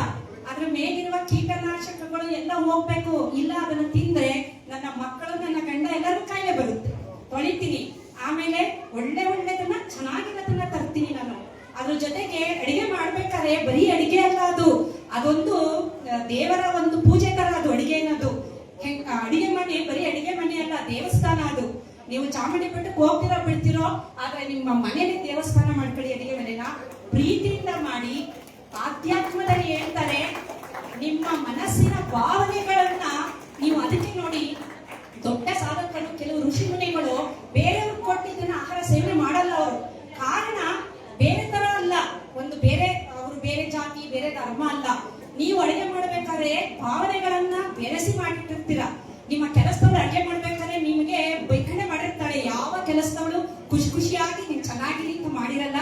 ಇಷ್ಟೆಲ್ಲ ನೋಡಿ, ಒಳ್ಳೆ ದನಗಳಿದ್ದಂಗಿದ್ದಾರೆ, ದಿನ ಬೇಯಿಸಾಕ್ತೀನಿ, ನನ್ಗೆ ಹಲಸಿರಪ್ ಕೊಡ್ತಾರೆ ಅಂತಾನೆ ತಿಂತಾಳೆ ಹೊರತು ನನ್ನ ಯಜಮಾಂತಿ ಚೆನ್ನಾಗಿರ್ಲಿ ಅಂತ ಅನ್ಕೊಳಲ್ಲ. ಯಜಮಾಂತಿ ದೊಡ್ಡತಿ, ಅವಳೇನ್ ಮಾಡ್ತಾಳೆ, ವಾಕ್ ಹೋಗ್ಬೇಕು ಮಾಡಿಡು ಅಂತ ಹೋಗ್ತಾಳೆ. ಇವಳು, ಇವಮ್ಮ ಮನೇಲಿ ಕೆಲಸ ಮಾಡಿದಿದ್ರೆ ವಾಕ್ ಯಾಕೆ ಹೋಗ್ಬೇಕಾಗಿತ್ತು, ಚೆನ್ನಾಗೇ ಇರ್ತಿದ್ರು ಅಂತ ಬೈಕಂಡ್ ಮಾಡ್ತಾರೆ. ಹಾಗಾಗಿ ನೀವೇ ಮಾಡಿ, ಎಷ್ಟೇ ಕಷ್ಟ ಆಗ್ಲಿ, ಬೇಕಾದ್ರೆ ಅಸಿಸ್ಟೆಂಟ್ ಒಂದ್ ಸ್ವಲ್ಪ ತರಕಾರಿ ಹೆಚ್ಚೋದು ಅದು ಇದಕ್ಕೆ ಇಟ್ಕೊಳ್ಳಿ. ಆದ್ರೆ ಫೈನಲ್ ಟಚ್ ಅಪ್ ನೀವೇ ಕೊಡ್ಬೇಕು. ಇಲ್ಲಿ ಬಿಲ್ಡರ್ಸ್ ಗಳೆಲ್ಲ ಇದ್ದಾರೆ, ಇಂಜಿನಿಯರ್ಸ್ ಇದ್ದಾರೆ, ಫೈನಲ್ ಟಚ್ ಅಪ್ ಅವರೇ ಕೊಡೋದು. ಅವ್ರು ಯಾರು ಅವರ ಕೆಲಸದವ್ರಿಗೆ ನೀನು ಫೈನಲ್ ಫಿನಿಶಿಂಗ್ ಮಾಡು ಅಂತ ಯಾರು ಹೇಳಲ್ಲ. ಏಕೆಂತಂದ್ರೆ ಬಹಳ ಮುಖ್ಯ. ಅದಕ್ಕೋಸ್ಕರ ಹೇಳ್ತಾರೆ ನಮ್ಮ ಹಿರಿಯರು, ಒಂದು ಕುಟುಂಬಕ್ಕೆ ಒಬ್ಬ ವ್ಯಕ್ತಿ ತ್ಯಾಗ ಮಾಡಿದ್ರೆ ಏನೂ ತೊಂದರೆ ಇಲ್ಲ. ಒಂದು ಊರಿನ ಉದ್ಧಾರಕ್ಕಾಗಿ ಒಂದು ಕುಟುಂಬ ತ್ಯಾಗ ಮಾಡಿದ್ರೆ ಏನೂ ತೊಂದರೆ ಇಲ್ಲ. ಹಾಗಾಗಿ ಮನೇಲಿ ಹೆಣ್ಣು ಮಕ್ಕಳು ಒಂದ್ ಸ್ವಲ್ಪ ತ್ಯಾಗ ಮಾಡಿ, ಪೂರ್ತಿ ಅಂತಲ್ಲ, ಚೂರು ಆಹಾರದ ಬಗ್ಗೆ ಕಾಳಜಿ ವಹಿಸಿ, ಹೊರಗಡೆ ಸೇವಿಸಿ, ಎಲ್ಲದನ್ನು ಎಲ್ಲಾ ತರದ ಅಭ್ಯಾಸ ಮಾಡಿಸಿ, ತರಕಾರಿ ತಿನ್ನೋದನ್ನ ಅಭ್ಯಾಸ ಮಾಡಿಸಿ. ಹಾಗಾಗಿ ಒಂದು ಮುಖ್ಯವಾದ ವಿಚಾರ ಹೇಳ್ಬೇಕು, ಕ್ಯಾನ್ಸರ್ ರಿಲೇಟೆಡ್. ಇಡೀ ಜಗತ್ತಿನಲ್ಲಿ ಭಾರತೀಯ ಒಂದು ಆಹಾರ ಪದ್ಧತಿ ಮೇಲೆ ಒಂದು ದೊಡ್ಡ ಸಂಶೋಧನೆ ನಡೆದಿದೆ. ಅದರ ಪ್ರಕಾರ ಕೊನೆಗೆ ಗೊತ್ತಾಗಿರೋ ವಿಚಾರ ಏನಂತಂದ್ರೆ, ಭಾರತೀಯ ಆಹಾರ ಪದ್ಧತಿಯಂತ ಉತ್ಕೃಷ್ಟವಾದ ಆಹಾರ ಪದ್ಧತಿ ಜಗತ್ತಲ್ಲಿ ಯಾವುದೂ ಇಲ್ಲ. ನಮ್ಮದೇ ಅಲ್ಟಿಮೇಟ್. ಈಗ ನಾವೇನ್ ಹೇಳ್ತೀವಲ್ವಾ, ವಿಶ್ವಗುರು ಅಂತ, ಬರೀ ಬಾಯಲ್ಲಿ ಹೇಳಿದ್ರೆ ಆಗಲ್ಲ.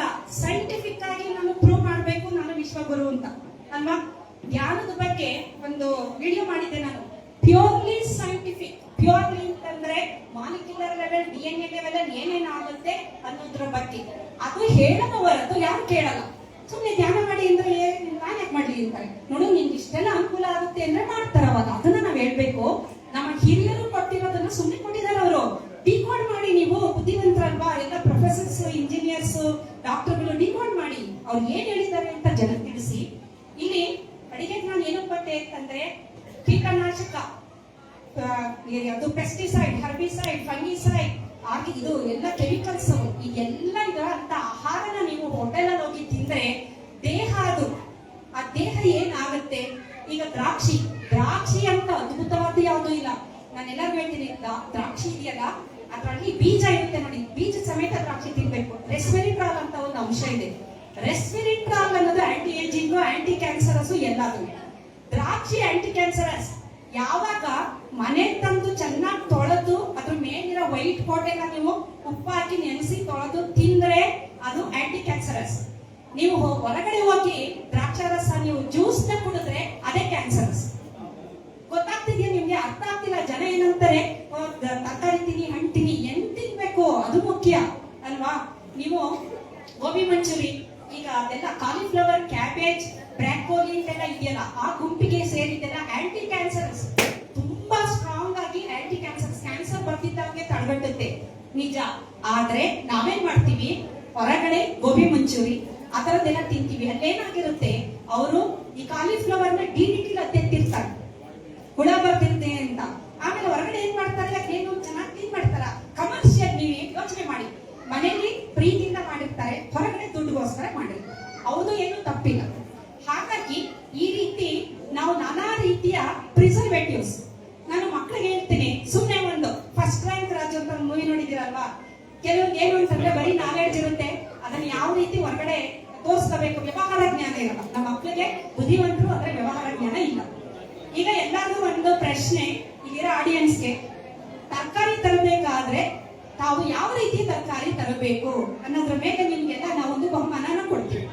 ಎಲ್ಲ ಏನ್ ಮಾಡ್ತೀರಾ ನೀವು, ತರಕಾರಿ ತುಂಬಾ ಚೆನ್ನಾಗಿರೋ ಅಂತದ್ದು ಮಾಲ್ಗೆ ಹೋಗ್ತೀರಾ, ಮಾಲಲ್ಲಿ ಟ್ರೈ ಅದನ್ನ ಇಟ್ಕೊಂಡು ಅದೇನು ನಿಜವಾಗ್ಲೂ ಒಂದು ಅರ್ಥ ಆಗ್ತಿಲ್ಲ. ವ್ಯಕ್ತಿಯನ್ನ ಅಳೆಯುವುದು ಅವನ ಗುಣದಿಂದ, ಸರಳತೆಯಿಂದ. ಅದು ಬಿಟ್ಟು ನನ್ನ ವೇಷಭೂಷಣದಿಂದ, ನನ್ನ ಇದರಿಂದ ಅಂತ ನೀವೇನಾದ್ರು ಅನ್ಕೊಂಡ್ರೆ ಅದರಂತ ದುರಂತ ಯಾವುದು? ನಾವು ಅಬ್ದುಲ್ ಕಲಾಂ ಅವರು, ವಿಶ್ವೇಶ್ವರಯ್ಯ ಎಲ್ಲರಿಗೂ ನಾವು ಅವರೆಲ್ಲ ತುಂಬಾ ಸರಳವಾಗಿ ಬದುಕಂತವ್ರು. ಆಮೇಲೆ ಗುಣದಿಂದ ಅವನ್ನ ನಾವು ಅಳಿತೀವಿ.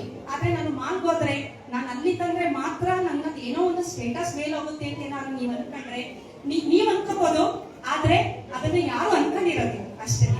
ಹಾಗಾಗಿ ಇಲ್ಲಿ ತರಕಾರಿ ತರಬೇಕಾದ್ರೆ ನೀವೆಲ್ಲ ಫ್ರೆಶ್ ತರಕಾರಿ ತರ್ತೀರಾ. ಆದ್ರೆ ನಾನ್ ಹೇಳೋದು, ತರಕಾರಿ ತರಬೇಕಾದ್ರೆ ಬದನೆಕಾಯಿ ಸೆಲೆಕ್ಟ್ ಮಾಡ್ತಿರಲ್ಲ, ಹುಳ ಇದೆಯಾ ನೋಡಿ. ಹುಳ ಇದ್ರೆ ಬದನೆಕಾಯಿ, ಅಂತ ಬದನೆಕಾಯಿನ ತಗೊಳ್ಳಿ. ತರಕಾರಿಗಳನ್ನ ನೋಡಿ, ಎಲ್ಲಿ ಯಾವ್ದೋ ಒಂದು ಅಜ್ಜಿ ಒಂದು ವಿಶೇಷ ತರಕಾರಿ ಇಟ್ಕೊಂಡು ಕೂತ್ಕೊಂಡು ಮಾರ್ತಾ ಇರುತ್ತೆ ಅಂತ ತಗೊಳ್ಳಿ. ಕಾರಣ ಏನು ಅಂತಂದ್ರೆ, ಮನೆ ಹಿತ್ತಲಲ್ಲಿ ಬೆಳೆದಿರ್ತಾರೆ ಅವರು, ಅದಕ್ಕೆ ಏನು ಅವ್ರು ಏನೂ ಹಾಕಿರೋದಿಲ್ಲ. ಎಲ್ಲೋ ಪಾಪ ಒಂದ್ ಸ್ವಲ್ಪ ಜಾಗ ಇರುತ್ತೆ, ಬೆಳೆದಿರ್ತಾರೆ, ಆರ್ಗ್ಯಾನಿಕ್ ಅದು.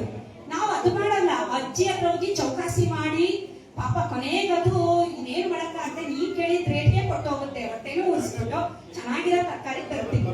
ಆದ್ರೆ ಮಾರ್ಕೆಟ್ಗೆ ಹೋಗಿ, ಮಾಲ್ಗಳಿಗೆ ಹೋಗಿ ಅಲ್ಲಿ ಏನ್ ರೇಟ್ ಹಾಕಿರುತ್ತೆ ಅದನ್ನ ನಾವು ಕೊಡ್ತಾ ಬರ್ತೀವಿ. ಇಲ್ಲಿ ಏನಕ್ಕೆ ಅಂದ್ರೆ, ತರಕಾರಿ ತರ್ಬೇಕಾದ್ರೆ ಹುಳ ಬಂದಿರೋ ಸೊಪ್ಪಿಂದ ನೋಡಿ, ಒಂಚೂರು ಹೊಟ್ಟೆ ಇದ್ರೆ ತಗೊಳ್ಳಿ ಆ ಸೊಪ್ಪುನ, ಹುಳ ಇದ್ರೆ ಏನಾದ್ರು ಒಂಚೂರು ಆ ತರದಿದ್ರೆ ತಗೊಳ್ಳಿ. ಕಾರಣ ಏನಂದ್ರೆ, ಹುಳ ಇರುವಂತ ತರಕಾರಿಗಳಲ್ಲಿ ಪೆಸ್ಟಿಸೈಡ್ ಇರಲ್ಲ ಅನ್ನೋದು ಒಂದು ಪರೀಕ್ಷೆ. ಅದು ಪೆಸ್ಟಿಸೈಡ್ ಕಮ್ಮಿ ಇರುತ್ತೆ. ಪೆಸ್ಟಿಸೈಡ್ ಎಲ್ಲಿರುತ್ತೆ ಅಲ್ಲಿ ಹುಳ ಇರೋದಿಲ್ಲ. ಹಾಗಾಗಿ ನಾವೆಷ್ಟು ಬುದ್ಧಿವಂತರು ಅಂದ್ರೆ, ಹುಳನೇ ತಿನ್ನೆ ಬಿಟ್ಟಿರೋದನ್ನ ನಾವು ತುಂಬಾ ಚೆನ್ನಾಗಿದೆ ಅಂತ ತರುವಷ್ಟು ಬುದ್ಧಿವಂತರು ಅಲ್ವಾ? ನಾವು ಮನುಷ್ಯ ಬಹಳ ಬುದ್ಧಿವಂತ. ಹುಳನೇ ಬಿಟ್ಟೋಗಿದೆ ಚೆನ್ನಾಗಿಲ್ಲ ಅಂತ ಗೊತ್ತರಿಕೆ. ಆದ್ರೆ ನಾವು ನಾನ್ ತುಂಬಾ ಬುದ್ಧಿವಂತ, ನಮ್ಗೆ ಹಂಗೆ ಒಂಥರ ಅಹಂ, ನಾನ್ ತುಂಬಾ ಬುದ್ಧಿವಂತ ಅಂತ. ಆದ್ರೆ ನಮ್ಗೆ ಗೊತ್ತಾಗಿದೆ ಕೋವಿಡ್ ಬಂದ್ಮೇಲೆ ಆ ವೈರಸ್ ಬ್ಯಾಕ್ಟೀರಿಯಾಗಳು ಎಂತ ಅಮೆರಿಕವನ್ನೇ ಹೆಂಗ ಆಟ ಆಡ್ಸೋದು ಅಂತೇಳಿ. ಈಗಲೂ ನಾವು ಅರ್ತ್ಕೊಂಡಿಲ್ಲ ಅದನ್ನ. ಹಾಗಾಗಿ ಹುಳ ಬಂದಿರೋದು ಅಂತಂದ್ರೆ ಸ್ವಲ್ಪ ಅದರಲ್ಲಿ ಪೆಸ್ಟಿಸೈಡ್ ಅಂಶ ಕಮ್ಮಿ ಇರುತ್ತೆ. ಪ್ರಿಸರ್ವೇಟಿವ್, ನೀವು ಮನೇಲಿ ಮಾಡಿದ ಅಡಿಗೆ 2 ದಿನಕ್ಕೆ ಸ್ವೀಟ್ಸ್ ಹಾಳಾಗುತ್ತೆ. ಬೇಕರಿದು ತಿಂಗಳುಗಳಾದ್ರೂ ಏನಾಗಲ್ಲ, ಕಾರಣ ಪ್ರಿಸರ್ವೇಟಿವ್. ಕುಕೀಸ್ಗಳು ಏನು ಆಗಲ್ಲ, ನೀವು ಸ್ವೀಟ್ ಮಾಡಿ ಹಾಳಾಗುತ್ತೆ, ಪ್ರಿಸರ್ವೇಟಿವ್. ಎಲ್ಲೆಲ್ಲಿ ಪ್ರಿಸರ್ವೇಟಿವ್ ಬಳಸ್ತೀರಾ, ಮುಂದಿನ ದಿನದಲ್ಲಿ ಈ ಪ್ರಿಸರ್ವೇಟಿವ್ಗಳೇ ನಿಮಗೆ. ಏನಕ್ಕೆ ಜನ ಕ್ಯಾನ್ಸರ್ ಕ್ಯಾನ್ಸರ್ ಅಂತಿರೋದು ಅಂದ್ರೆ, ನಮ್ಮ ಆಹಾರ ಪದ್ಧತಿ ಎಷ್ಟು ಹಾಳಾಗಿದೆ ಅಂತಂದ್ರೆ, ಮೊದಲೆಲ್ಲ ನಾನು ಅನ್ಕೊಂತಿದ್ದೆ ಈ ಯುವ ಜನತೆ ಪಾಪ ಯಂಗ್ಸ್ಟರ್ಸ್ಗಳು ಈ ಪಿಜ್ಜಾ ಬರ್ಗರು ಅದು ಇದು ತಿಂತಾರೆ ಅಂತ. ಸುಳ್ಳು, ವಯಸ್ಸಾದವರು ತಿಂತಾ ಇದ್ದಾರೆ ಇವಾಗ. ವಯಸ್ಸಾದವ್ರು, ಅಯ್ಯೋ ನನಗೆ ಆಶ್ಚರ್ಯ, ನೀವು ಬುದ್ಧಿ ಹೇಳ್ಬೇಕಾದ್ರು ನೀವು ಅವ್ರ ಜೊತೆ ಹೋಗ್ತಿರಲ್ಲ. ಇಲ್ಲ, ಅದೇನೋ ಒಂಥರ ಟ್ರೆಂಡ್ ನಾವು ಹೋಗೋದು ಅಂತೇಳಿ. ಹಾಗಾಗಿ ನಮ್ಮ ಜೀವನ ಶೈಲಿ, ನಾವು ಬಳಸುವ ಏನು ರಾಸಾಯನಿಕಗಳು, ಅದರಲ್ಲಿ ಈ ಕಾರ್ಸಿನೋಜನ್ ಅನ್ನ 3 ಡಿವೈಡ್ ಆಗಿ ನಾವು 3 ಭಾಗವಾಗಿ ವಿಂಗಡಣೆ ಮಾಡಬಹುದು. ಕೆಮಿಕಲ್ ಕಾರ್ಸಿನೋಜನ್, ಪ್ರತಿಯೊಂದು ನೀವು ಯಾವ್ದು ಅರಿಶಿನ ಅಂತ ನೀವು ಬಳಸ್ತೀರಲ್ವಾ, ಅದು ಗೊತ್ತಿಲ್ಲ ಅಡಲ್ಟ್ರೇಟೆಡ್, ಅದರಿಂದನೇ ಕ್ಯಾನ್ಸರ್. ಅರಿಶಿನದಲ್ಲಿರುವ ಕರ್ಕ್ಯುಮಿನ್ ಅಂತ ಒಂದಿದೆ ಅಂಶ, ಆಂಟಿ ಕ್ಯಾನ್ಸರಸ್, ಅದ್ಭುತ ಅದು. ಈ ಕರ್ಕ್ಯೂಮಿನ್ ನೀವು ಬಳಕೆ ಮಾಡ್ತಾ ಬಂದ್ರೆ ಕ್ಯಾನ್ಸರ್ ಬರಲೇಬಾರದು. ಯಾಕೆಂದ್ರೆ ಬಹಳಷ್ಟು ಎಕ್ಸ್ಪರಿಮೆಂಟ್ಸ್ ಮಾಡಿದ್ದಾರೆ ವಿಜ್ಞಾನಿಗಳು. ಕರ್ಕ್ಯೂಮಿನ್ ಅದು ವಿದೇಶಿಯರ ಅರಿಶಿನ ಜಾಸ್ತಿ ಬಳಸ್ತಿದ್ದಾರೆ. ಆದ್ರೆ ಪಾಪ ಏನ್ ಗೊತ್ತಾ, ಒಂದು ಆ ವಿದೇಶಿಯರಿಗೆ ಅವರ ಅಜ್ಜಿ ಇಲ್ಲ ಹೇಳ್ಕೊಡಕ್ಕೆ. ನಮ್ಗೆಲ್ಲ ಅಜ್ಜಿಗಳಿದ್ದಾರೆ. ಅಜ್ಜಿ ಹೇಳುತ್ತೆ, ನೋಡು ಅರ್ಶಿನ ಬಳಕೆ ಮಾಡ್ಬೇಕಾ, ಒಂದ್ ಕೆಲಸ ಮಾಡು, ಹಾಲು ಚೆನ್ನಾಗಿ ಕುದಿಸಿ ಸ್ವಲ್ಪ ಅರಿಶಿನ ಹಾಕಿ ಸ್ವಲ್ಪ ಕರಿಮೆಣಸು ಹಾಕ್ಬಿಟ್ಟು ಒಂಚೂರು ತುಪ್ಪ ಹಾಕೊಂಡು ಕುಡಿ ಅನ್ನುತ್ತೆ. ನಾವು ಈ ಅಜ್ಜಿಗೆ ಏನ್ ಗೊತ್ತು, ನಾನು ಎಷ್ಟು ತಿಳ್ಕೊಂಡಿದೀನಿ. ತಗೋ, ಬೆಳಿಗ್ಗೆ ನೀರ್ ತಗೊಳ್ಳೋದು, ಬಿಸಿನೀರು, ಅದಕ್ಕೆ ಅರಿಶಿನ ಹಾಕೋದು, ಕುಡಿಯೋದು. ನನಗೇನು ಆಗೋದಿಲ್ಲ. ಫಾರಿನರ್ಸ್ ಹಂಗೆ ಮಾಡೋದು, ನೀವು ನೋಡಿದ್ದೀರಿ ಯೂಟ್ಯೂಬ್ ಅಲ್ಲಿ. ನೀರಿಗೆ ಅರಿಶಿನ ಹಾಕೊಂಡು ಕುಡಿದ್ರೆ ಎಲ್ಲಾದ್ರೂ ಅದು ನಮ್ಮ ದೇಹದಲ್ಲಿ ಬಯೋ ಅವೈಲಬಿಲಿಟಿ ಅಂತ ಇದೆ, ದೇಹ ಹೀರ್ಕೊಳ್ಳಲ್ಲ. ಅರಿಶಿನ ಕುಡಿಬೇಕು, ದೇಹಕ್ಕೆ ಹೋಗ್ಬೇಕು ಅಂದ್ರೆ ಹಾಲಿಗೆ ಅದನ್ನ ಕರಿಮೆಣಸು ಹಾಕ್ಲೇಬೇಕು. ನೀವು ಕರಿಮೆಣಸು ಹಾಕ್ಲಿಲ್ಲ ಅಂದ್ರೆ ನೀವು ಎಷ್ಟು ಅರಿಶಿನ ತಗೊಂಡ್ರು ಹೊರಗಡೆ ಹೋಗುತ್ತೆ ದೇಹ. ಅದನ್ನ ಇದೆಲ್ಲ ಎಲ್ಲಿ ಕಲ್ತಿರ್ತೀರಾ ಅಂದ್ರೆ ನಿಮ್ಮ ಅಜ್ಜಿ ಹತ್ರ ಕಲಿಯೋದು ನೀವು. ಇದು ಯಾವ ಪುಸ್ತಕದಲ್ಲಿ ಯಾವ ಜ್ಞಾನ ನಿಮಗ್ ಸಿಕ್ಕೋದಿಲ್ಲ. ಹಾಗಾಗಿ ಅಡಿಗೆ ಅನ್ನೋದಿದೆಯಲ್ಲ, ಅದು ಬರೀ ಅಡಿಗೆ ಅಲ್ಲ, ಅದು ಎಕ್ಸ್ಪರಿಮೆಂಟ್, ಸಂಶೋಧನೆ. ಅಡಿಗೆ ಮನೆಯಲ್ಲಿರುವ ಅಜ್ಜಿ ಅಮ್ಮ ಇದ್ದಾರಲ್ಲ, ಅವರೆಲ್ಲ ಸೈಂಟಿಸ್ಟ್ಗಳವರು. ನಾವು ಅವ್ರನ್ನ ಟೇಕ್ ಇಟ್ ಅಸ್ ಗ್ರಾಂಟೆಡ್. ಅಯ್ಯೋ ಅವ್ರಿಗೆ ಏನ್ ಗೊತ್ತು, ನಂಗೆಲ್ಲ ನಾನು ChatGPT ಗೊತ್ತು, ನಂಗೆ ಅದ್ ಗೊತ್ತು ಅಂತ ನಾವು ಅಂತೀವಿ. ಅವರಷ್ಟು ಜ್ಞಾನಿಗಳು. ಕೆಲವೊಂದು ಅಡಿಗೆ ಇದೆಯಲ್ಲ, ಅದು ವಿಷ ಆಗುತ್ತೆ ಸರಿಯಾಗಿ ನೀವು ಮಾಡ್ಲಿಲ್ಲ ಅಂತಂದ್ರೆ. ನೋಡಿ, ಕೆಲವು ಪ್ರೊಸೀಜರ್ ಇರುತ್ತೆ. ಆರಿದ ಮೇಲೆ ನಿಂಬೆ ಹಣ್ಣನ್ನ ಅದನ್ನ ಇದ್ ಮಾಡ್ಬೇಕು. ನೀವು ಟಿವಿ ನೋಡ್ತೀರಾ, ಅದರಲ್ಲಿ ಅವಳು ತುಂಬಾ ನಿಧಾನ, ಅವ್ಳಿಗೇನು ಗೊತ್ತಿರೋದಿಲ್ಲ. She is not a scientist, ಅವ್ಳಿಗೇನು ಗೊತ್ತಿಲ್ಲ. ತುಂಬಾ ಸ್ಟೈಲ್ ಆಗಿ ಬರ್ತಾರೆ, ಹುಣಸೆ ಹಣ್ಣು ಹಾಕ್ತಾಳೆ, ನಿಂಬೆ ಹಣ್ಣು ಹಾಕ್ತಾಳೆ, ಎಲ್ಲ ಹಾಕ್ತಾಳೆ. ಸೊ 2-3 ಕಾಂಪೌಂಡ್ಗಳು ಸೇರಿದಾಗ ಅದರ ವ್ಯಾಲ್ಯೂ ಹೊಟ್ಟೋಗುತ್ತೆ. ಬಿಸಿ ಬಿದ್ದಾಗ ವೈಟಮಿನ್ ಸಿ ಹೊಟ್ಟೋಗುತ್ತದು. ಅದೇನೂ ಇಲ್ಲ, ಪ್ರಯೋಜನ ಇಲ್ಲ. ಹಾಗಾಗಿ ನಾವು ಯಾವ ರಾಸಾಯನಿಕಗಳಿಗೆ ಆದಷ್ಟು ನಮ್ಮನ್ನು ನಾವು ಒಗ್ಗದಿದ್ದ ಹಾಗೆ ನಾವು ನೋಡ್ಕೋಬೇಕು. ಮೊದಲನೇದು ಕೆಮಿಕಲ್ ಕಾರ್ಸಿನೋಜನ್ ಎಲ್ಲಾ ಕಡೆನೂ ಇದೆ. ದಯವಿಟ್ಟು ಸ್ವಲ್ಪನಾದ್ರೂ ಅದರ ಬಗ್ಗೆ ಗಮನ ಕೊಡಿ. ಫಸ್ಟ್ ಮನೆಯಲ್ಲಿ ಅಡಿಗೆ ಮಾಡೋದನ್ನ, ಹೊರಗಡೆ ತಿನ್ನೋದನ್ನ ಕಡಿಮೆ ಮಾಡಿ, ಆದಷ್ಟು ಜಂಕ್ ಆಹಾರಗಳನ್ನ ಕಮ್ಮಿ ಮಾಡಿ. ನೋಡಿ, ಅದಕ್ಕೆ ಹೇಳ್ತಾರೆ ಸೊಪ್ಪು, ಹಣ್ಣು, ತರಕಾರಿ ಇಂಥದೆಲ್ಲ ನಾವು ತಿಂದಾಗ ಲೈಫ್ ಇದೆ, ಅದರಲ್ಲಿ ಲೈಫ್ ಫೋರ್ಸ್ ಇದೆ. ಮೊಳಕೆ ಕಾಳು, ಅದರಲ್ಲಿ ಜೀವ ಇದೆ.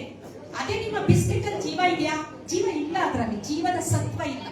ಹಾಗಾಗಿ ಭಾರತೀಯ ಆಹಾರದ ಪದ್ಧತಿ ನಾನು ಹೇಳದೆ, ನಮ್ಮ ಆಹಾರ ಅಂತಂದ್ರೆ ದಯವಿಟ್ಟು ಕೇಳಿಸ್ಕೊಳ್ಳಿ. ಯಾಕೆಂದ್ರೆ ಆಹಾರ ಪದ್ಧತಿನ ನೀವೆಲ್ಲ ಬದಲಾವಣೆ ಮಾಡಿ ಅಮೆರಿಕದಿಂದ ಪಬ್ಲಿಷ್ ಮಾಡಿದ್ರು. ಅವರ ಪ್ರಕಾರ ನಮ್ಮ ಆಹಾರದಲ್ಲಿ ಒಂದು 40% ಕಾರ್ಬೋಹೈಡ್ರೇಟ್ ಇರಬೇಕು, 40% ಪ್ರೋಟೀನ್ ಇರಬೇಕು ಅಂತ ಹೇಳಿದ್ರು. ನಾನು ನಮ್ಮ ಇನ್ನೊಬ್ಬ ಸೈಂಟಿಸ್ಟ್ ಮಾತಾಡ್ಬೇಕಾದ್ರೆ, ಅಯ್ಯೋ ಇವಾಗ ಹೇಳಿರೋದು ನಮ್ಮ ಅಜ್ಜಿ ಮುತ್ತಜ್ಜಿಗಳು ಹೇಳಿದ್ದಾರೆ. ದೋಸೆ, ಇಡ್ಲಿ, ಅದರಲ್ಲಿ ಅಕ್ಕಿ ಹಾಕ್ತಿವಿ, ಉದ್ದಿನಬೇಳೆ ಹಾಕ್ತಿವಿ, ಕಾರ್ಬೋಹೈಡ್ರೇಟ್, ಪ್ರೋಟೀನ್, ಅವ್ರು ಹೇಳಿದ ಪ್ರಮಾಣ. ನಾವ್ ಏನ್ ಹೇಳಿದೀವಿ ಅದೇ ಪ್ರಮಾಣ. ಈಗ ಅವರು ಅದನ್ನ ದೊಡ್ಡ ಒಂದು ಜರ್ನಲ್ ಅಲ್ಲಿ ಪಬ್ಲಿಷ್ ಮಾಡಿದ್ದಾರೆ. ಪೊಂಗಲ್ ಅಲ್ಲಿ ನೀವು ಹೆಸರು ಬೇಳೆ ಹಾಕ್ತೀರಾ, ಅಕ್ಕಿ ಹಾಕ್ತೀರಾ, ಅದು 60-40. ನಾವು ನಮ್ಮ ಅಜ್ಜಿ ಏನ್ ಮಾಡಿದೆ, ನಮ್ಮ ಅಜ್ಜಿ ದೊಡ್ಡ ಸೈಂಟಿಸ್ಟ್ ಆಗಿದ್ರೆ, ಅದು ಮಾಡಿರೋದನ್ನ ನೀನು ಮಾಡ್ಬಿಟ್ಟು ಪಬ್ಲಿಷ್ ಮಾಡಿ ವಿಶ್ವದಾದ್ಯಂತ ನಾನು ದೊಡ್ಡ ಸೈಂಟಿಸ್ಟ್ ಅಂತ ಹೇಳ್ತಾ ಇದ್ದೀರಾ ಅಂತೀವಿ. ಹಾಗಾಗಿ ನಮ್ಮ ಆಹಾರದಲ್ಲಿ ಕಾರ್ಬೋಹೈಡ್ರೇಟ್ ಇದೆ, ಪ್ರೋಟೀನ್. ಕಾರ್ಬೋಹೈಡ್ರೇಟ್ ಅಂದ್ರೆ ಅದು ಚಪಾತಿ ಹಾಕ್ಬೋದು, ರಾಗಿ ಹಾಕ್ಬೋದು, ಜೋಳ ಹಾಕ್ಬೋದು, ಸಿರಿಧಾನ್ಯಗಳು. ಮೊದಲೆಲ್ಲ ಸಿರಿಧಾನ್ಯಗಳು ಎಲ್ಲ ಬಳಕೆ ಮಾಡ್ತಾ ಇದ್ರು. ಅದು ಅದರ ಜೊತೆಗೆ ಸಾಂಬಾರ್ ಅಂತ ಮಾಡ್ತೀವಲ್ಲ, ತರಕಾರಿಗಳಿರುತ್ತೆ, ತರಕಾರಿಗಳು. ಅದರ ಜೊತೆಗೆ ಏನಾಗುತ್ತೆ, ಅನ್ನದ ಮೇಲೆ ತುಪ್ಪ ಹಾಕ್ತೀವಿ. ತುಪ್ಪದಷ್ಟು ಒಳ್ಳೇದು ಯಾವುದೂ ಇಲ್ಲ.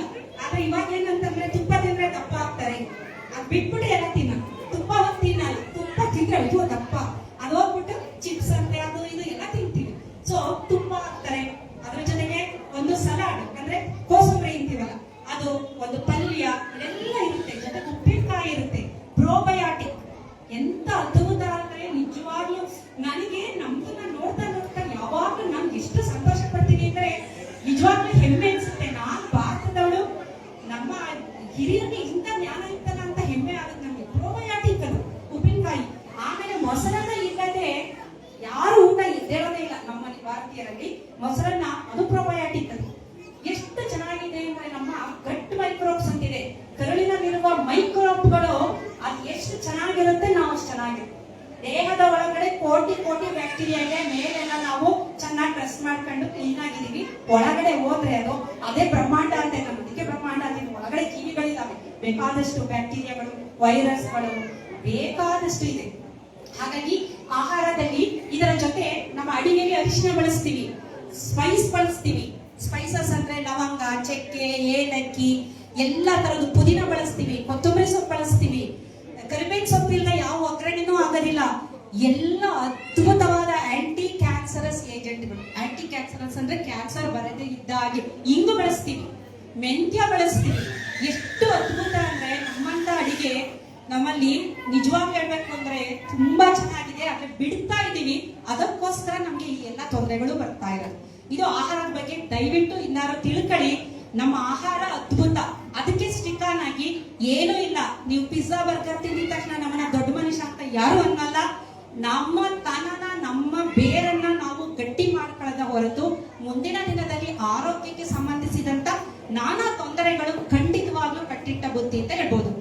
ನೆಕ್ಸ್ಟ್ ನಾವು ಫಿಸಿಕಲ್ ಏಜೆಂಟ್ ಅಂತ ನೋಡೋದಾದ್ರೆ ಡಸ್ಟ್ಗಳು, ಸ್ವಲ್ಪ ಡಸ್ಟ್ ಜಾಸ್ತಿ ಅಂದ್ರೆ ಈ ಪ್ಲಾಸ್ಟಿಕ್ ಡಸ್ಟ್ ಇದೆಯಲ್ಲ, ಅದು ಸಣ್ಣ ಕಣ ಮೈಕ್ರೋ ನ್ಯಾನೋ ಒಳಗಡೆ ಹೋದಾಗ ಲಂಗ್ಸ್ಗೆ ಹೋಗಿ ಇರಿಟೇಷನ್ ಮಾಡ್ತಾ ಬರುತ್ತೆ. ಅದಕ್ಕೆ ಸ್ಮೋಕರ್ಸ್ ಲಂಗ್ ಕ್ಯಾನ್ಸರ್ ಬರೋದು ಏನಂದ್ರೆ, ಲಂಗ್ ಇದೆಯಲ್ಲ ನಮ್ಮ ದೇಹ ಎಷ್ಟು ಚೆನ್ನಾಗಿದೆ ಅಂದ್ರೆ ನಾನು ಕೋಟಿ ಸಲ ಹೇಳಿದ್ರೆ ನನಗೆ ತೃಪ್ತಿ ಆಗಲ್ಲ, ದೇಹ ಅದ್ಭುತ ಅಂತ. ಕಾರಣ ಏನಂದ್ರೆ ನಮ್ಗೆ ಏನಾದ್ರೂ ಇರಿಟೇಷನ್ ಆದಾಗ ಒಂದು ತರದ ಸೆಲ್ ಇನ್ನೊಂದ್ ತರ ಸೆಲ್ ಆಗ್ಬಿಡುತ್ತೆ, ಪ್ರೊಟೆಕ್ಷನ್ಗಳು. ಆದ್ರೆ ಒಂದ್ಸಲ ಹೋಗಿ ಇರಿಟೇಷನ್, ನೀನು ದಿನ ಇರಿಟೇಷನ್ ಕೊಡ್ತಾನೇ ಇದ್ರೆ ಪರ್ಮನೆಂಟ್ ಆಗಿ ಚೇಂಜ್ ಆಗ್ಬಿಡುತ್ತೆ.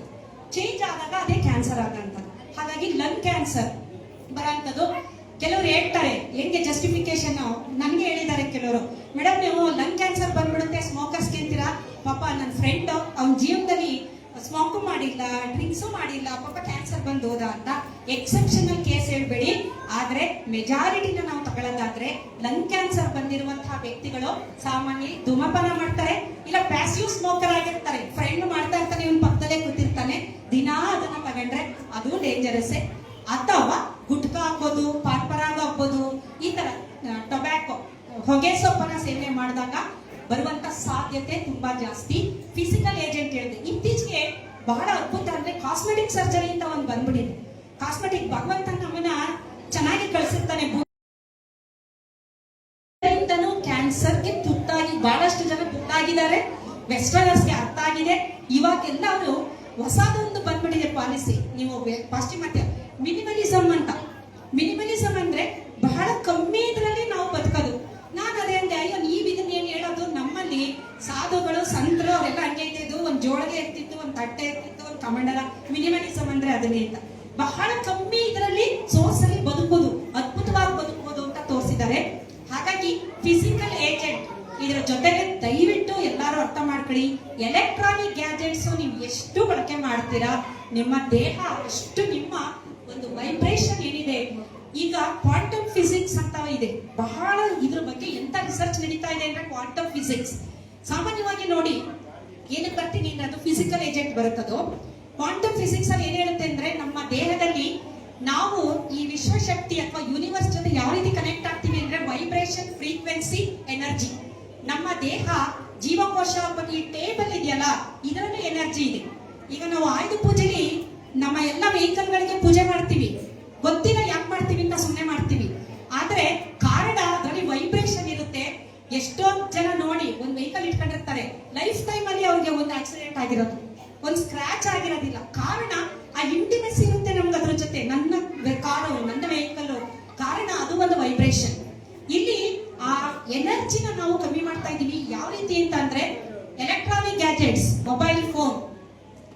ಇಲ್ಲಿ ಈ ಹಾಲಲ್ಲಿ ಮೋಸ್ಟ್ಲಿ ಯಾರ ಹತ್ರ ಮೊಬೈಲ್ ಬಳಕೆ ಮಾಡದೇ ಇದ್ದಂತವ್ರು ಇಲ್ಲಿ ಯಾರು ಇಲ್ಲ ಅಂತ ಅನ್ಸುತ್ತೆ. ಎಲ್ಲರೂ ಮಾಡ್ತಾರೆ, ಹೆಂಗಸರು, ಮಕ್ಕಳು ಎಲ್ಲ. ಆದ್ರೆ ಒಂದು ವಿಚಾರ ತಿಳ್ಕೋಬೇಕು, ಯಾರು ಬೇಕು, ಎಷ್ಟು ಬಳಕೆ ಮಾಡಬೇಕು, ಯಾವಾಗ ಮಾಡಬೇಕು ಅಂತ ಯಾವುದೇ ವಸ್ತು ಬಗ್ಗೆ ನಾವು ತಿಳ್ಕೊಳ್ಳಿಲ್ಲ ಅಂದ್ರೆ ಆ ವಸ್ತುವಿನಿಂದಲೇ ನಮಗೆ ಅಪಾಯ ಕಟ್ಟಿಟ್ಟ ಬುದ್ಧಿ. ಅದರಲ್ಲೂ ಮುಖ್ಯವಾಗಿ ಎಲೆಕ್ಟ್ರೋಮ್ಯಾಗ್ನೆಟಿಕ್ ರೇಡಿಯೇಷನ್, ಅದನ್ನ ನಮ್ಮ ಮೊಬೈಲ್ ಗ್ಯಾಜೆಟ್ಸ್ಗಳು ಬಿಡುಗಡೆ ಮಾಡ್ತಾನೆ ಇರುತ್ತೆ. ಅದರಿಂದ ಏನಾಗುತ್ತೆ ನಮಗೆ ಗೊತ್ತಿಲ್ಲ, ನಮ್ಮ ಫ್ರೀಕ್ವೆನ್ಸಿಯನ್ನ ಕಡಿಮೆ ಮಾಡ್ತಾ ಇರೋದು, ನಮ್ಮ ಎಮೋಷನ್ ಕಡಿಮೆ ಮಾಡ್ತಾ ಇರೋದು. ನಮಗೆ ಗೊತ್ತಿಲ್ಲದಂತೆ ನಮ್ಮ DNA ಡ್ಯಾಮೇಜ್ ಎಷ್ಟಾಗಿರ್ಬೋದು ನಮಗೆ ಗೊತ್ತಿಲ್ಲ. ಕೆಲವರಂತೂ ಅತಿಯಾಗಿ ಬಳಕೆ ಮಾಡ್ತಾರೆ. ಬೇಕದು, ನಾನು ಬೇಡ ಅಂತ ಹೇಳಲ್ಲ. ಇಲ್ಲಿ ಹೇಗೆ ಅಂದ್ರೆ ಪ್ರತಿಯೊಂದು ಬೇಕು, ಎಷ್ಟು ಬೇಕು ಅದರ ಪ್ರಮಾಣ ನಮಗೆ ಗೊತ್ತಿರಬೇಕು, ಹೆಂಗ್ ಬಳಕೆ ಮಾಡಬೇಕು. ಅದಕ್ಕೆ ಹಿರಿಯರು ಹೇಳೋದು,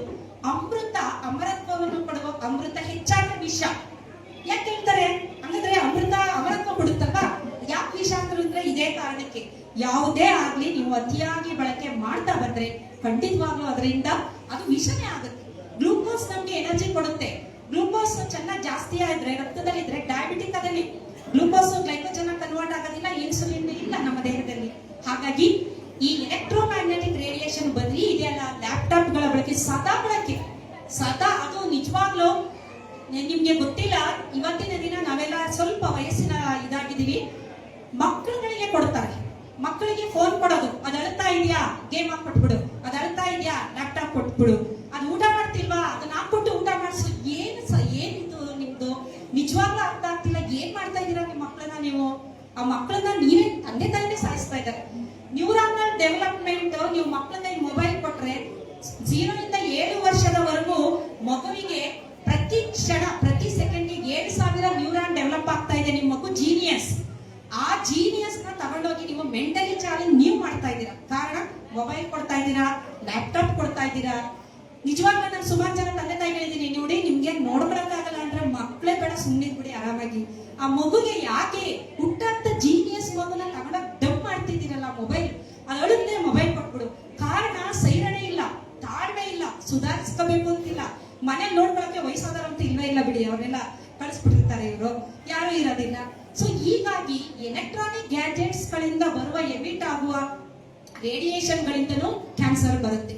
ಇದರ ಜೊತೆಗೆ ಇಲ್ಲಿ ನಿಮ್ಮ ಒಂದು ಕ್ಲಬ್ ಅಲ್ಲಿ ನಾನೊಂದು ವಿನಂತಿ ಏನಂದ್ರೆ, ಒಂದೇ ಒಂದು ಕ್ಯಾನ್ಸರ್ಗೆ ವ್ಯಾಕ್ಸಿನ್ ಇದೆ, ಅದನ್ನ ವ್ಯಾಕ್ಸಿನ್ ಮುಖಾಂತರ ತಡೆಗಟ್ಟಬಹುದು. ಸರ್ವಿಕ್ಸ್ ಕ್ಯಾನ್ಸರ್, ಗರ್ಭಕಂಠದ ಕ್ಯಾನ್ಸರ್, ಅದಕ್ಕೆ ವ್ಯಾಕ್ಸಿನ್ ಇದೆ, ಕಾರ್ಡಾಸಿಲ್ ಅಂತೇಳಿ. ಅದು ಹ್ಯೂಮನ್ ಪ್ಯಾಪಿಲೋಮಾ ವೈರಸ್ ಇಂದ ಬರುವಂತದ್ದು. ಮೂರನೆಯ ಒಂದು ಕಾರ್ಸಿನೋಜನ್ ಅಂದ್ರೆ ಬಯಾಲಜಿಕಲ್ ಏಜೆಂಟ್, DNA ಮತ್ತೆ RNA ವೈರಸ್ ಗಳಿಂದನೂ ಸಹ ಕ್ಯಾನ್ಸರ್ ಬರುತ್ತೆ. ಆದ್ರೆ ಮನುಷ್ಯನಿಗೆ RNA ವೈರಸ್ ಇಂದ ಕ್ಯಾನ್ಸರ್ ಬರಲ್ಲ. RNA ವೈರಸ್ ಇರೋದು HIV ಇದು RNA ವೈರಸ್. ಆದ್ರೆ RNA ವೈರಸ್ ಇಂದ ಕ್ಯಾನ್ಸರ್ ಬರಲ್ಲ. DNA ವೈರಸ್ ಅಲ್ಲಿ ಹ್ಯೂಮನ್ ಪ್ಯಾಪಿಲೋಮಾ ವೈರಸ್ ಅಂತ ಒಂದು ವೈರಸ್ ಇದೆ, ಅದರಿಂದ ಕ್ಯಾನ್ಸರ್ ಬರುತ್ತೆ. ಹಾಗಾಗಿ ಇದಕ್ಕೆ ವ್ಯಾಕ್ಸಿನೇಷನ್ ಇದೆ. ಯಾರಿಗೆ ಅಂದ್ರೆ ಹದಿಹರೆಯದ ಮಕ್ಕಳು ಮಾತ್ರ. ಇದು ವಯಸ್ಸಾಗಿ ಒಂದು ಸಲ ಲೈಂಗಿಕತೆಗೆ ಒಳಪಟ್ಟ ಮೇಲೆ ಬರಲ್ಲ. ಇದು ಏನು ನೀವು ವ್ಯಾಕ್ಸಿನ್ ತಗೊಂಡ್ರು ಏನು ಪ್ರಯೋಜನ ಆಗಲ್ಲ. ಅದಕ್ಕೆ 17ರಿಂದ 12ನೇ ವಯಸ್ಸಿನ ಮಕ್ಕಳುಗಳು, ಹೆಣ್ಣು ಮಕ್ಕಳು ಯಾರು ಇರ್ತಾರೆ ಅವರಿಗೆ 2 ಡೋಸ್ 3 ಡೋಸ್ ಬರ್ತಾ ಇದೆ ಈಗ. ಅದು ಇಮ್ಯುನೈಸೇಷನ್ ಇದು ಪ್ರೋಗ್ರಾಮ್ಗೆ ಸೇರ್ಬೇಕಿತ್ತು. ಈ ಪಲ್ಸ್ ಪೋಲಿಯೋ ತರ ಇನ್ನೂ ಸೇರಿಸಿಲ್ಲ. ಅದನ್ನ ನೀವು ಕೊಡಿಸಿದ್ರೆ ಜೀವನ ಪರ್ಯಂತ ಆ ಸರ್ವಿಕ್ಸ್ ಕ್ಯಾನ್ಸರ್ ಬರೋದಿಲ್ಲ ಮಕ್ಕಳಿಗೆ. ಹಾಗಾಗಿ ಇದನ್ನ ಈಗ ಕೆಲವು ರೋಟರಿ ಲಯನ್ಸ್ ಅವರೆಲ್ಲ ಮುಂದೆ ಬರ್ತಿದ್ದಾರೆ. ಕೆಲವು ಸ್ಕೂಲ್ಗಳಲ್ಲಿ ಒಂದಷ್ಟು ಫಂಡ್ಸ್ ನ ರೇಸ್ ಮಾಡಿ ಮಕ್ಕಳಿಗೆ ಫ್ರೀ ಆಗಿ ಇದನ್ನ ನೀವು ಲಂಸಮ್ ಅಲ್ಲಿ ತಗೊಂಡ್ರೆ ನಿಮ್ಗೆ ಸ್ವಲ್ಪ ಕಮ್ಮಿ ಬರುತ್ತೆ. ಅದನ್ನ ಕೆಲವು ಸ್ಕೂಲ್ ಎಲ್ಲಿ ಅಫೋರ್ಡಬಲ್ ಇರೋದಿಲ್ಲ ಅಂತ ಸ್ಕೂಲ್ಗಳಿಗೆ ಹೆಣ್ಣು ಮಕ್ಕಳಿಗೆ ಇದನ್ನ ಕೊಡಿಸಿದ್ರೆ ನಿಜವಾಗ್ಲೂ ಒಂದು ಕುಟುಂಬಕ್ಕೆ ಜೀವದಾನ ಮಾಡಿದಂತಹ ಪುಣ್ಯ ಬರುತ್ತೆ. ಕಾರಣ ಏನಂತಂದ್ರೆ ಅದು ಮುಂದಿನ ದಿನದಲ್ಲಿ ಆ ಮಕ್ಕಳಿಗೆ ಯಾವುದೇ ರೀತಿಯ ಕ್ಯಾನ್ಸರ್ ಬರೋದಿಲ್ಲ. ಹಾಗಾಗಿ ಈ ವೈರಸ್ ಬ್ಯಾಕ್ಟೀರಿಯಾದಿಂದಲ್ಲ, ವೈರಸ್ ಇಂದಲೂ ಸಹ ಕ್ಯಾನ್ಸರ್ ಬರುವ ಸಾಧ್ಯತೆ ಇದೆ. ಅಂದಂದ್ರೆ ನೀವು ಅನ್ಬೋದು ಕೋಲ್ಡ್ ಎಲ್ಲ ಬರುತ್ತಲ್ಲ ಮೇಡಮ್, ಅದು ವೈರಸ್ ಅಲ್ವಾ ಅಂತ. ವೈರಸ್ ಅದು, ಆದ್ರೆ DNA ಮ್ಯೂಟೇಷನ್ ಕ್ಯಾನ್ಸರ್ ಉಂಟು ಮಾಡುವ ಬೇರೆ ವೈರಸ್ಗಳಿವೆ, ಹ್ಯೂಮನ್ ಪ್ಯಾಪಿಲೋಮಾ ವೈರಸ್ ಅಂತ. ಹಾಗಾಗಿ ನಾವು ಸ್ವಲ್ಪ ಹುಷಾರಾಗಿರ್ಬೇಕು. ಕಾರ್ಸಿನೋಜನ್ ಅಂದ್ರೆ ನಾನು ಇದೆಲ್ಲ ಹೇಳದ್ನಲ್ಲ, ಇವೆಲ್ಲ ಕಾರ್ಸಿನೋಜನ್. ಹಾಗಾದ್ರೆ ಪ್ರಶ್ನೆ, ನಾವು ದಿನ ಇಷ್ಟೆಲ್ಲ ವಿಷನ ಸೇವನೆ ಮಾಡಿದ್ರು ಏನೋ ಬದುಕಿದೀವಿ ಅಂದ್ರೆ DNA ರಿಪೇರ್ ಮೆಕ್ಯಾನಿಸಮ್ ಅಂತ ಒಂದು ಮೆಕ್ಯಾನಿಸಮ್ ದೇಹದಲ್ಲಿದೆ. ನೀವ್ ಏನೇ ವಿಷ ತಗೊಂಡ್ರು ಅದು ಆ ವಿಷನ ನಿರ್ವಿಷಯುಕ್ತ ಮಾಡಿ ಡ್ಯಾಮೇಜ್ ನ ರಿಪೇರ್ ಮಾಡಿ ಸರಿ ಮಾಡುತ್ತಾ ಒಂದು ದೊಡ್ಡ ಒಂದು ಒಳಗಡೆ ಕೆಲಸಗಾರ ಇದ್ದಾನೆ ಸರಿ ಮಾಡುವಂತದ್ದು. ಅದರ ಜೊತೆಗೆ ಅಪಾಪ್ಟಾಸಿಸ್ ಅಂತ ಒಂದು ಪ್ರೋಗ್ರಾಮ್ ಇದೆ. ಅದನ್ನ ನಾವು ಸೆಲ್ಯುಲಾರ್ ಸೂಸೈಡ್ ಅಂತ ಕರಿತೀವಿ. ಏನು ಅದ್ಭುತ ಅಂದ್ರೆ, ಎಷ್ಟು ಚೆನ್ನಾಗಿದೆ ಅಂದ್ರೆ, ಒಂದು ಗುಂಪು ಸೆಲ್ ಅಲ್ಲಿ ಒಂದಕ್ಕೆ ಡ್ಯಾಮೇಜ್ ಆಗಿದೆ, ದೇಹ ಏನ್ ಮಾಡುತ್ತೆ ಅಂದ್ರೆ ಅದನ್ನು ಮಾತ್ರ ರೆಕಗ್ನೈಸ್ ಮಾಡ್ಬಿಟ್ಟು ತೆಗೆದಾಕ್ಬಿಡುತ್ತೆ. ಇನ್ಯಾವುದಕ್ಕೂ ಡ್ಯಾಮೇಜ್ ಮಾಡಲ್ಲ. ಎಷ್ಟು ಚೆನ್ನಾಗಿ ಪಿಕ್ ಮಾಡುತ್ತೆ ಅಂದ್ರೆ ಆ ಸಿಗ್ನಲ್ಗಳು ಯಾವ ರೀತಿ ಕೊಡುತ್ತೆ ದೇಹ ಅಂದ್ರೆ, ದೇಹ ಸಾಮಾನ್ಯ ಅಲ್ಲ, ದಯವಿಟ್ಟು ದೇವಸ್ಥಾನಕ್ಕಿಂತ ದೊಡ್ಡದು. ಹಾಗಾಗಿ ಅದನ್ನ ಕಾಪಾಡ್ಕೋಬೇಕು. DNA ರಿಪೇರ್ ಮೆಕ್ಯಾನಿಸಮ್ ಅಂತಿದೆ, ಟ್ಯೂಮರ್ ಸಪ್ರೆಸರ್ ಜೀನ್ ಅಂತಿದೆ. ಕ್ಯಾನ್ಸರ್ ಜೀವಕೋಶಗಳನ್ನ ನೋಡಿ ಅದನ್ನ ನಾಶ ಮಾಡುವಂತ ಹುಡುಕುತ್ತಿದ್ದು. ಇದು ಯಾವ ತರ ಅಂತಂದ್ರೆ, ಈ ನಮ್ಮ ಕಾರ್ಪೊರೇಷನ್ ಇದ್ರಲ್ಲೆಲ್ಲ ಕಸದವ್ರು ಬರ್ತಾರಲ್ಲ, ದೇಹದ ಕಸ, ಮನೆ ಕಸ ತಗೊಂಡೋಗಲ್ವಾ ಅಂತಾರ, ಇದು ಎಲ್ಲದನ್ನ ತಗೊಂಡೋಗ ಅಂತದ್ದು. ಇನ್ನೊಂದು ಅದ್ಭುತ ನಿಮ್ಗೆ ಹೇಳಲೇಬೇಕು, ನಮ್ಮ ಭಾರತೀಯರ ಒಂದು ಆಚರಣೆ, ನಮ್ಮ ಆಯುರ್ವೇದ ಆಗ್ಲಿ ಬೇರೆ ಬೇರೆ ಪದ್ಧತಿ ಇದೆಯಲ್ಲ, ಅದಕ್ಕೆ ಈಕ್ವಲೆಂಟ್ ಜಗತ್ತಲ್ಲಿ ಯಾವುದೂ ಇಲ್ಲ. ಕಾರಣ ಉಪವಾಸ ಇದೆಯಲ್ಲ, ಉಪವಾಸದಿಂದ ನೀವು ಕ್ಯಾನ್ಸರ್ ಬರ್ದಿದ್ದ ಹಾಗೆ ತಡೆಗಟ್ಟಬಹುದು. ಎಂತ ಅದ್ಭುತ ಅಂದ್ರೆ ಅದು. ಇದಕ್ಕೆ 2016ರಲ್ಲಿ ಜಪಾನಿನ ಒಬ್ಬ ವಿಜ್ಞಾನಿಗೆ ನೊಬೆಲ್ ಪ್ರೈಸ್ ಬಂತು. ನಮಗ್ ಗೊತ್ತು ಉಪವಾಸ ಮಾಡಿದ್ರೆ ಎಷ್ಟು ಬೆನಿಫಿಟ್ ಅಂತ ನಮಗ್ ಗೊತ್ತು, ಆದ್ರೆ ನಾವೇನಂದ್ರೆ ಸೈಂಟಿಫಿಕ್ ಆಗಿ ಹೇಳೋದು. ನಮ್ಮ ಪ್ರಾಬ್ಲಮ್ ಏನಂದ್ರೆ, ನಾನು ಹೇಳ್ತೀನಿ, ನಾನು ಅದಕ್ಕೆ ಹೇಳೋದು, ನಾನು ಅದನ್ನ ಎಲ್ಲರೂ ನೀವು ನಂದು ಯೂಟ್ಯೂಬ್ ವಿಡಿಯೋ ನೋಡಿ ಪ್ರತಿ ಒಂದು ಸೈಂಟಿಫಿಕ್ ವ್ಯಾಲಿಡೇಷನ್ ಕೊಡೋದು. ನಾವು ಈಗ ಮಕ್ಕಳಿಗೆ ದೇವಸ್ಥಾನಕ್ಕೆ ಬನ್ನಿ, ಬರಲ್ಲ, ಯಾಕೆ ಬರ್ಬೇಕು, ಬಂದ್ರೆ ಏನಾಗುತ್ತೆ? ನಾನು ಬರ ರೈಟ್ ಹೆಮಸ್ಫಿಯರ್ ಲೆಫ್ಟ್ ಹೆಮಸ್ಫಿಯರ್ ಈಕ್ವಲೈಸ್ ಆಗುತ್ತೆ. ದೇವಸ್ಥಾನದಲ್ಲಿ ಹೋಗಿ ಮಂಗಳಾರತಿ ತಗೊಂತೀಯಲ್ಲ, ಅವಾಗ ನಿನ್ನ ಟ್ಯಾಂಗೋ ರಿಸೆಪ್ಟಾರ್ಸ್ಗಳು ಆಕ್ಟಿವೇಟ್ ಆಗುತ್ತೆ. ತೀರ್ಥ ತಗೊಂತೀಯಲ್ಲ, ಅವಾಗ ನಮ್ಮ ಪಂಚೇಂದ್ರಿಯಗಳು ಆಕ್ಟಿವೇಟ್ ಆಗುತ್ತೆ. ಈ ರೀತಿ ಕೆಲವೊಂದು ಆಚರಣೆಗಳು, ಅದರಲ್ಲೂ ಮುಖ್ಯವಾಗಿ ಉಪವಾಸದಿಂದ ಏನ್ ಪ್ರಯೋಜನ? ಉಪವಾಸವನ್ನ ಜಗತ್ತಿನ ಎಲ್ಲಾ ಧರ್ಮದಲ್ಲೂ ನಾವು ನೋಡ್ಬೋದು, ಎಲ್ಲಾ ಧರ್ಮ ಎಲ್ಲಾ ಇದರಲ್ಲೂ ನೋಡ್ಬೋದು. ಇದರಲ್ಲಿ ಮೊದಲೆಲ್ಲ ನೋಡಿ, ನಿಮಗೆ ಗೊತ್ತಿರೋ ಹಾಗೆ ಉಪವಾಸ ಮಾಡಬೇಕು, ಮೊದಲೆಲ್ಲ 2 ಹೊತ್ತು ಊಟ ಮಾಡ್ತಾ ಇದ್ರು. ನಮ್ಗೆ ಗೊತ್ತಿದ್ದು 2 ಹೊತ್ತು ಊಟ, 11 ಗಂಟೆಗೆ ಒಂದು ಊಟ ಮಾಡೋರೇನೋ, ಸಾಯಂಕಾಲ ಒಂದು ಊಟ ಮಾಡೋರು, 2 ಹೊತ್ತು ಮಾತ್ರ. ಅದನ್ನ ಇವಾಗ ಇಂಟರ್ಮಿಟೆಂಟ್ ಫಾಸ್ಟಿಂಗ್ ಅಂತ ಕರೀತಾರೆ. ಈಗೆಲ್ಲ ಇಂಟರ್ಮಿಟೆಂಟ್ ಫಾಸ್ಟಿಂಗ್ ಅಂತ ಹೇಳ್ತಾರೆ. ಅದೇನು ಅಂತಂದ್ರೆ, ಮೊದಲು ಏನ್ ಮಾಡ್ತಿದ್ರು ಅದೇ 11 ಗಂಟೆಗೆ ಒಂದು, 7 ಗಂಟೆ ಒಳಗಡೆ ಒಂದು ಊಟ. ಇಂಟರ್ಮಿಟೆಂಟ್ ಫಾಸ್ಟಿಂಗ್ ನಾವು ಮಾಡಿದಾಗ ಏನಾಗುತ್ತೆ ಅಂದ್ರೆ, ದೇಹಕ್ಕೆ ನಾವು ಎಷ್ಟು ಆಹಾರನ ಕೊಡ್ತಾ ಇರ್ತೀವಿ, ಎನರ್ಜಿ ಹೊರಗಡೆಯಿಂದ ಕೊಡ್ತಾ ಇರ್ತೀವಿ, ಅದು ಆರಾಮಾಗಿರುತ್ತೆ. ನೀವು ಯಾವಾಗ ಹೊರಗಡೆಯಿಂದ ಎನರ್ಜಿನ ಬ್ಲಾಕ್ ಮಾಡ್ತೀರಾ, ಉಪವಾಸ ಮಾಡ್ತೀರಾ, ದೇಹಕ್ಕೆ ಎನರ್ಜಿ ಬೇಕು. ಆಗ MTOR ಪಾತ್ರೆ ಅಂತ ಒಂದು ಪಾತ್ರೆ ಆಕ್ಟಿವೇಟ್ ಆಗುತ್ತೆ.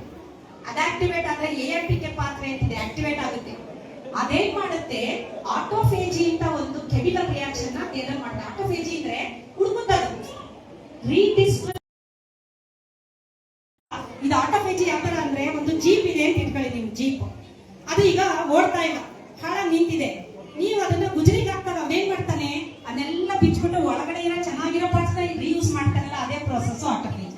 ಅದನ್ನ ಡಿಸ್ಮ್ಯಾಂಟಲ್ ಮಾಡು, ಏನೇನು ಎನರ್ಜಿ ಇದೆ ತಗೋ, ಆಮೇಲೆ ಇದನ್ನ ನಾಶ ಮಾಡಿದ್ರೆ ಇರೋ ಎನರ್ಜಿ ಒಳ್ಳೆದಕ್ಕೆ ಡಿಸ್ಟ್ರಿಬ್ಯೂಟ್ ಮಾಡುದು.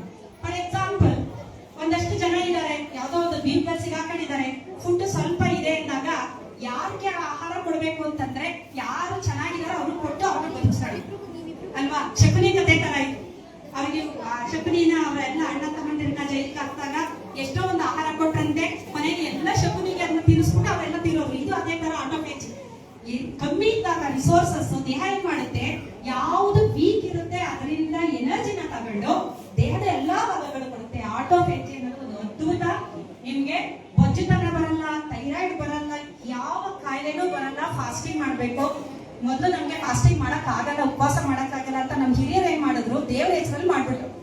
ಭಯ ಇರ್ಲಿ, ಸಂಕಷ್ಟ ಚತುರ್ಥಿ ಇದ್ದಾಗ ಭಯದಿಂದ ಮಾಡ್ತಾರೆ, ಭಕ್ತಿಯಿಂದ ಮಾಡ್ತಾರೆ, ಉಪಯೋಗ ಆಗುತ್ತೆ. ಮುಸ್ಲಿಮ್ಸ್ ರಂಜಾನಲ್ಲಿ ಮಾಡ್ತಾರೆ, ಎಲ್ಲಾ ಧರ್ಮದಲ್ಲೂ ಮಾಡ್ತಾರೆ. ಅಂದ್ರೆ ಉಪವಾಸದಿಂದನೂ ಸಹ ನಾವು ಬಹಳ ಅದ್ಭುತವಾಗಿ ಕ್ಯಾನ್ಸರ್ ನಿವಾರಣೆ ಮಾಡಬಹುದು ಅಂತ ಹೇಳಿ.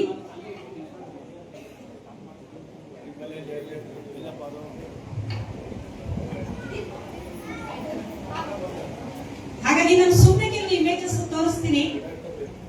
ನಿಜವಾಗ್ಲೂ ಕೆಲವು ಸಲ ಆಶ್ಚರ್ಯ ಆಗುತ್ತೆ. ಒಂದೇ ಒಂದು ಬಹಳ ಮುಖ್ಯವಾಗಿ ನೀವೆಲ್ಲ ತಿಳ್ಕೊಳ್ಬೇಕಾಗಿರುತ್ತೆ, ಹೆಣ್ಮಕ್ಳಿಗೆ ಮನೇಲಿ ಯಾರಿಗಾರು ಅಜ್ಜಿ, ಚಿಕ್ಕಮ್ಮ, ದೊಡ್ಡಮ್ಮ ಅಥವಾ ಯಾರಿಗಾರು breast cancer, uterine cancer, lung cancer ಆಯ್ತು ಅಂದ್ರೆ ಆ ಫ್ಯಾಮಿಲಿಗಳು ರಿಸ್ಕ್ ಫ್ಯಾಮಿಲಿ, ಆ ಹೆಣ್ಣು ಮಕ್ಕಳಿಗೆ ರಿಸ್ಕ್ ಜಾಸ್ತಿ.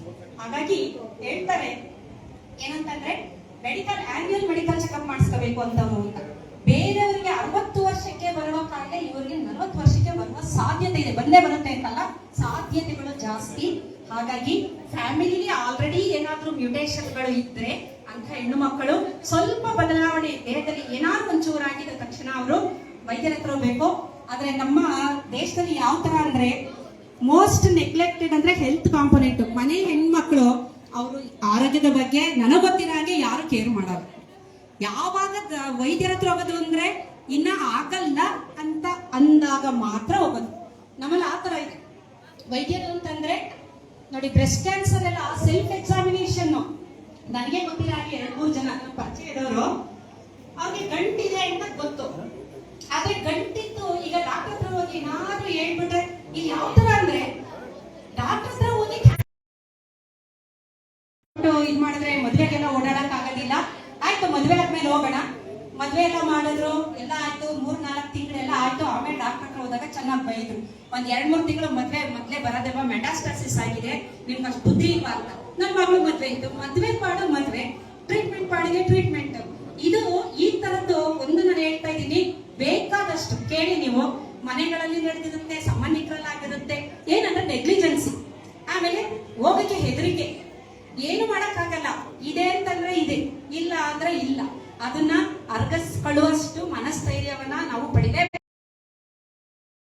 ಡೆತ್ ಇನ್ ಮೆನ್ ಅಂತೀವಿ. ಬ್ರೆಸ್ಟ್ ಕ್ಯಾನ್ಸರ್ ಹೇಗೆ ಹೆಣ್ಣು ಮಕ್ಕಳಿಗೆ ಒಂದು leading cos of death, prostate ಆಗಿ ಎಷ್ಟು ಸುಲಭದ ಪರೀಕ್ಷೆ PSC ಅಂತ ಮಾಡ್ತಾರೆ, ಪ್ರಾಸ್ಟೇಟ್ ಸ್ಪೆಸಿಫಿಕ್ ಆಂಟಿಜೆನ್ ಟೆಸ್ಟ್. ಟಕ್ ಅಂತ ಗೊತ್ತಾಗೋಗುತ್ತೆ ಇದೆಯೋ ಅಂತೇಳಿ. ವಯಸ್ಸಾದ್ಮೇಲೆ ಬರುವಂತದ್ದು ಇದು, ಚಾನ್ಸಸ್ ಜಾಸ್ತಿ. ನೆಕ್ಸ್ಟ್ ಲಂಗ್ ಕ್ಯಾನ್ಸರ್ ಗೊತ್ತು ನಿಮ್ಗೆ. ಯಾವಾಗ ನಾವು ಆಕ್ಯುಪೇಷನಲ್ ಪ್ರಾಬ್ಲಮ್ ಇರ್ಬೋದು, ಕೆಲವು ಫ್ಯಾಕ್ಟರಿಗಳಲ್ಲಿ ಕೆಲಸ ಮಾಡೋಂಥವ್ರು ಅಥವಾ ಸ್ಮೋಕ್ ಮಾಡೋಂಥವ್ರು, ಟೆಸ್ಟ್ಗೆ ಎಕ್ಸ್ಪೋಸ್ ಆಗಿರೋಂಥವ್ರು, ಇಂಥವ್ರಿಗೆಲ್ಲ. ನೆಕ್ಸ್ಟ್ ಇದು ಲಿಂಫೋಮಾಗಳು DNA ಮ್ಯೂಟೇಷನ್ ಆಗಿ. ನೆಕ್ಸ್ಟ್